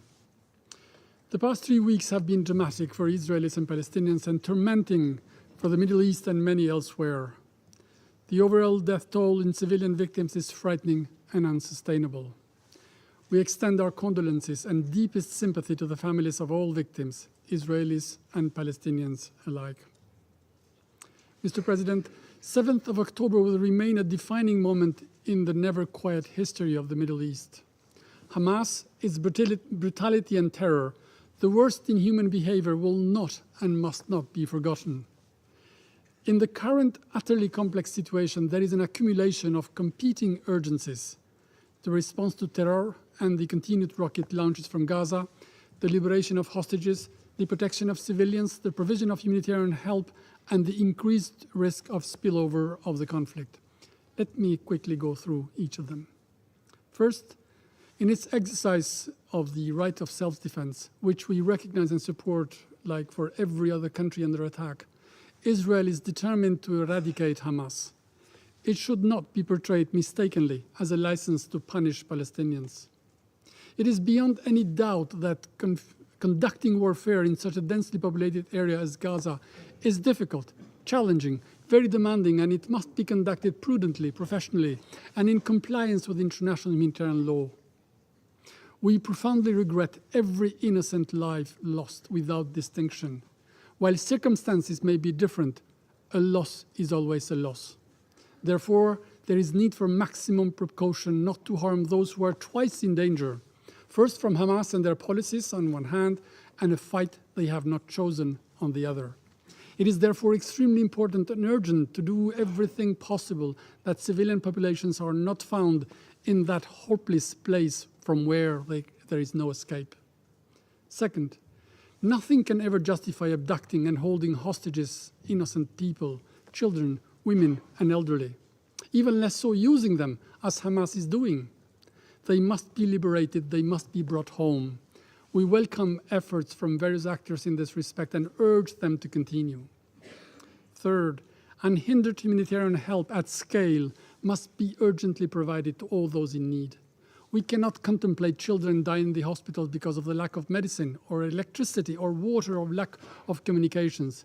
We cannot contemplate lack of food for entire families, adding to an already difficult situation the total breakdown of law and order because of lack of basic commodities. The government of Israel has promised that soon aid will flow in abundance. It should happen immediately. Those who are spared from the fighting do not need to die from hunger. Colleagues, we try to put ourselves in Israel's shoes, feel the trauma of terror striking with a ferocity we cannot forget, faced with an existential question with countries and proxies that seek openly to destroy it. I don't think anyone here or your next door neighbor is just waiting for the right moment to kill you. How can this not bring back horrible memories, fear and anxiety summarized in the Never Again Pledge? But we also put ourselves in the very same way, in the shoes of the Palestinians, feeling the unexplainable pain of civilians caught in the midst of a war that has befallen on them, a war first imposed by Hamas and the likes, decided elsewhere by their masters who are rubbing their hands in the face of casualties they had anticipated and hoped for in a turmoil of all dangers. We feel for Palestinians who for decades, at every time they neared to the horizon of their future with their state, Those against would always be quicker to disrupt it and push it further away. We feel for those thousands on both sides of this terrible divide who have lost their loved ones, the families of the hostages, and all those torn apart by death and grief and the insecurity of tomorrow. Wars are sometimes unavoidable because imposed, but they are always brutal. They bring inevitable destruction. They cause victims and, sadly, often casualties among those who don't deserve it. But even wars have laws, and they must be respected. We believe and trust that there is a way, there is and must be a way to ensure the security of Israel and its people while ensuring the security of and the perspective of all Palestinians who do not want war. Colleagues, beyond the tragedy unfolding in Israel and Gaza, the magnitude of the human suffering is impacting people across borders and identities, and we notice a sharp increase in the hate and division, including the threat of terrorism and targeted violence. This sharp and often confusing polarization fails to acknowledge our common humanity, and that the killing of innocent civilians, regardless of religion or ethnic background, is wrong, unacceptable. The frightening images of the bloodthirsty mob yesterday in Dagestan hunting for Jewish people is another appalling illustration of intolerable and appalling rise of anti-Semitism. No one should stay indifferent to allow rallies where people chant "kill the Jews" or "destroy Israel." This is why there is so much need for wisdom, responsibility, and action on the ground and from this Council, because otherwise confusion, hatred, tension, and violence will continue, not only in Gaza and the West Bank, but also elsewhere in the Middle East and beyond, dividing societies, fueled by strong emotions, ideologies, and beliefs, overpowering cold minds and reason, and overshadowing forward-looking perspectives. Last but not least, Mr. President, the serious risk of spillover. Hezbollah is playing with fire, and attacks from the northern border are becoming more and more threatening. If this continues, it may be a matter of time before the irreparable point is reached. It must be resisted, since it will only bring the region and all the countries involved near a catastrophe. In this respect, we're also very concerned for the situation in the West Bank. We condemn the extremist settler violence on Palestinians, which is totally unacceptable. Such acts must be fully investigated, and those responsible must be held accountable. Mr. President, in the face of so much complexity and adversity, we think it is urgent to start thinking about the Gaza of tomorrow, the Gaza without Hamas, without extremists. There is a need to offer Palestinian civilians in Gaza a perspective, a new organization of life under a new administration. Hamas has let them down. Hamas has brought war to them. Hamas did not bring them prosperity because it invested in tunnels and rockets, in hatred and death. We need to start thinking how the fabric of the society can be repaired so that the children know that what shalom means, instead of being raised with and repeating death to the Jews. If not, the Hamas of today will only be replaced by the Hamas of tomorrow, maybe with another name, but with the same hatred, the same ideology, the same goals, embroiled in a never-ending cycle of hurting the other, acting falsely in the name of God they disrespect, and acting falsely in the name of a future they simply oppose. This is why there is a need to revive the political process as soon as possible, because in its absence there will only be unhappiness, poverty, discrimination, hatred, tension, never-ending violence, victims, and as it has happened many times, exploitation by terrorists, extremists, and their supporters. And let's not fool ourselves. The next war will be only deadlier. But it is preventable if we all work together with conviction and in good faith for peace, for lasting peace. And I thank you. I thank the permanent representative of Albania and for his statement, and I now give the floor to the permanent representative of Mozambique. Thank you, Mr. President. Mozambique thanks the Brazilian presidents for timely convening this meeting. We also thank the briefers, Mr. Felipe Lazzarini, Commissioner General of United Nations Relief and the Workers' Agency for Palestine, Refugees in East, Ms. Lisa Dothen, OSHA's Director of Humanitarian, Financial, and Resource Mobilization Division, and Mrs. Catherine Russell, Executive Director of United Nations Children Fund, for their insight and update on the current situation in the Gaza Strip. Mr. President, a glue and tragic situation is taking place in Gaza. We are horrified by the suffering and death of children, women, and men in Gaza. It is clear that the protection of civilians in time of war is not being observed. In this context, Mozambique joins our voice with that of many others in reiterating an immediate and unconditional humanitarian ceasefire to ease the suffering of millions of our brothers and sisters, Israelis and Palestinians in the Gaza Strip.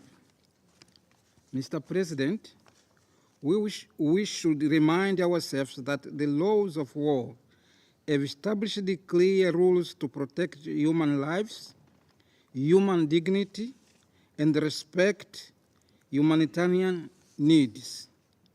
These laws cannot augur or sidelined under any circumstances.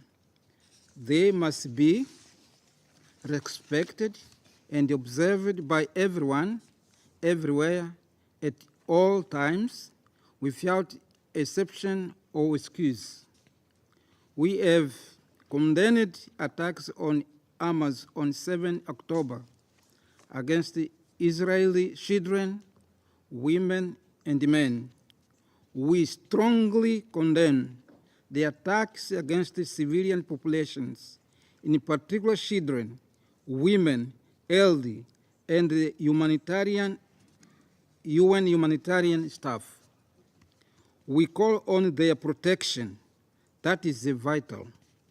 It is therefore imperative that we continue working together towards ensuring the safety and protection of civilians in the conflict zones. The world looks at us as experts, as a member of this Security Council, to respond expeditiously to the situation in the Gaza Strip. The United Nations awaits actions and leadership from this Council. Article 24 of the UN Charter clearly states that, I quote, in order to ensure prompt and effective action by United Nations, its members confer on the Security Council primary responsibility for maintenance of international peace and security. End of the quote. Accordingly, we reiterate our appeal to members of this Council to fulfill their functions and powers, to change the course of actions in the Gaza Strip. Mozambique, as a strong advocate for peace and dialogue in the Middle East region, particularly in Palestine, we echo the United Secretary General repeated calls towards resolving the Israeli-Palestinian conflict, which is the key to sustainable peace in the Middle East. For this desirable purpose, we firmly believe that the parties can work together through constructive dialogue for a lasting peace in full compliance with the principles of two-state solution based on Security Council and General Assembly resolutions and decisions. I thank you, Mr. President. I thank the permanent representative of Mozambique, and I now give the floor to the permanent representative of the Russian Federation. Mr. President, distinguished Mr. Minister, we fully support the convening by the delegations of the UAE and China of this emergency meeting of the Security Council on the humanitarian situation in the Gaza Strip. We were extremely concerned to hear the assessments of the situation on the ground from the Commissioner General of UNRWA, Filippo Lazzarini, UNICEF Executive Director Catherine Russell, and OCHA Director Lisa Doughton. Colleagues, the time has come to call things by their names. On the occupied Palestinian territory, the West Bank of the Jordan River and the Gaza Strip, a humanitarian catastrophe of biblical proportions is unfolding. According to incoming information, the number of people killed in the enclave has exceeded 8,000, half of which are children, women, and older persons. More than 2,000 people are buried under the rubble, half of which are also children. More than 21,000 people have been wounded. The number of internally displaced persons in Gaza has reached 1.6 million people. In UNRWA camps alone, there are 640,000 Palestinians. In the West Bank, more than 100 people have been killed and 3,000 have been injured. These chilling numbers are growing by the hour. We express our gratitude to all humanitarian workers on the ground that are working to exhaustion with a catastrophic lack of basic, including medical supplies, and also with an extremely high risk to their own lives. The scale of losses from UN agencies is shocking. 63 staff members have been killed, 22 have been injured, and 42 UNRWA objects have been destroyed. And we pay tribute to the UN staff that continue to work in unimaginable conditions and to those that have paid for this with their lives. According to media reports, during Israeli shelling on the Blue Line, 2 peacekeepers from the UN intermittent force in Lebanon have been wounded. The largest hospital in Gaza, Al-Quds, is under the threat of attack from the IDF. The Israeli Air Force is launching strikes 50 meters from facilities, demanding immediate evacuation. Almost 640,000 IDPs have found refuge in 150 UNRWA sites across the Gaza Strip. As a result of the bombing, 9 hospitals are entirely unusable, and the remaining ones are experiencing an acute lack of medicines. The blockade of the Gaza Strip has essentially become total. In the enclave, internet and mobile service has been switched off. It has been quite simply cut off from the rest of the world. Nobody knows accurately what is exactly happening there. This sort of blockade not only is sowing greater panic among the civilian population, it is directly undermining the work of medical and rescue services, which means it is leading to more civilian casualties. For this reason, it was not possible to agree on the 28th of October for the passage of another humanitarian convoy across the Rafah crossing point. We categorically condemn these actions, particularly in a situation in which, after shutting off communications, the most powerful airstrikes were launched on the enclave since the beginning of this escalation. In the conditions of active hostilities, the humanitarian response remains essentially nominal. Through the Rafah crossing point, the only point from Egypt, since the 21st of October, only 94 trucks have made it through, and according to incoming information, Israel is even stymieing these meager deliveries. As a result, in the Gaza Strip, there is an acute lack of everything: water, fuel, food, medicines, and people are frightened and have been driven to despair. On the 28th of October, upon the decision of the military political leadership of Israel, the armed forces of that country, ignoring the position clearly expressed by the international community in the UN General Assembly resolution adopted the previous day, began a ground operation in the Gaza Strip. After extremely intensive airstrikes, the Israeli army began to enter the territory of the enclave from several directions: in the south near Bureij refugee camp and Khan Yunis, and in the north near Beit Hanun. Colleagues, the Israeli authorities have different ways of describing their actions: expanding operations or preparing a bridgehead. But that's not the point. The point is that despite the unambiguous reaction around the world, West Jerusalem has begun the practical implementation of its plans to clear the enclave. In response, we have heard from the head of the Israeli Foreign Ministry saying that Israel rejects outright the UN's despicable call for a ceasefire. End quote. These comments did not go unnoticed as well, the comments from the permanent representative of Israel saying that UN has lost its legitimacy. There are shocking statements from a number of representatives in the Knesset that have been broadly circulated in the media saying that, and I quote, there is no symmetry in the Israeli response and that, and I quote, the children of Gaza have brought this upon themselves, end quote. Unfortunately, this clearly shows that Israel is demonstratively ignoring the opinion of the overwhelming majority of UN members, including many Western states, regarding the need for an end to the violence. This appalling situation has also been brought about because, due to the US position, the Security Council has essentially been paralyzed and has still not been able to adopt a resolution with an immediate demand for a ceasefire.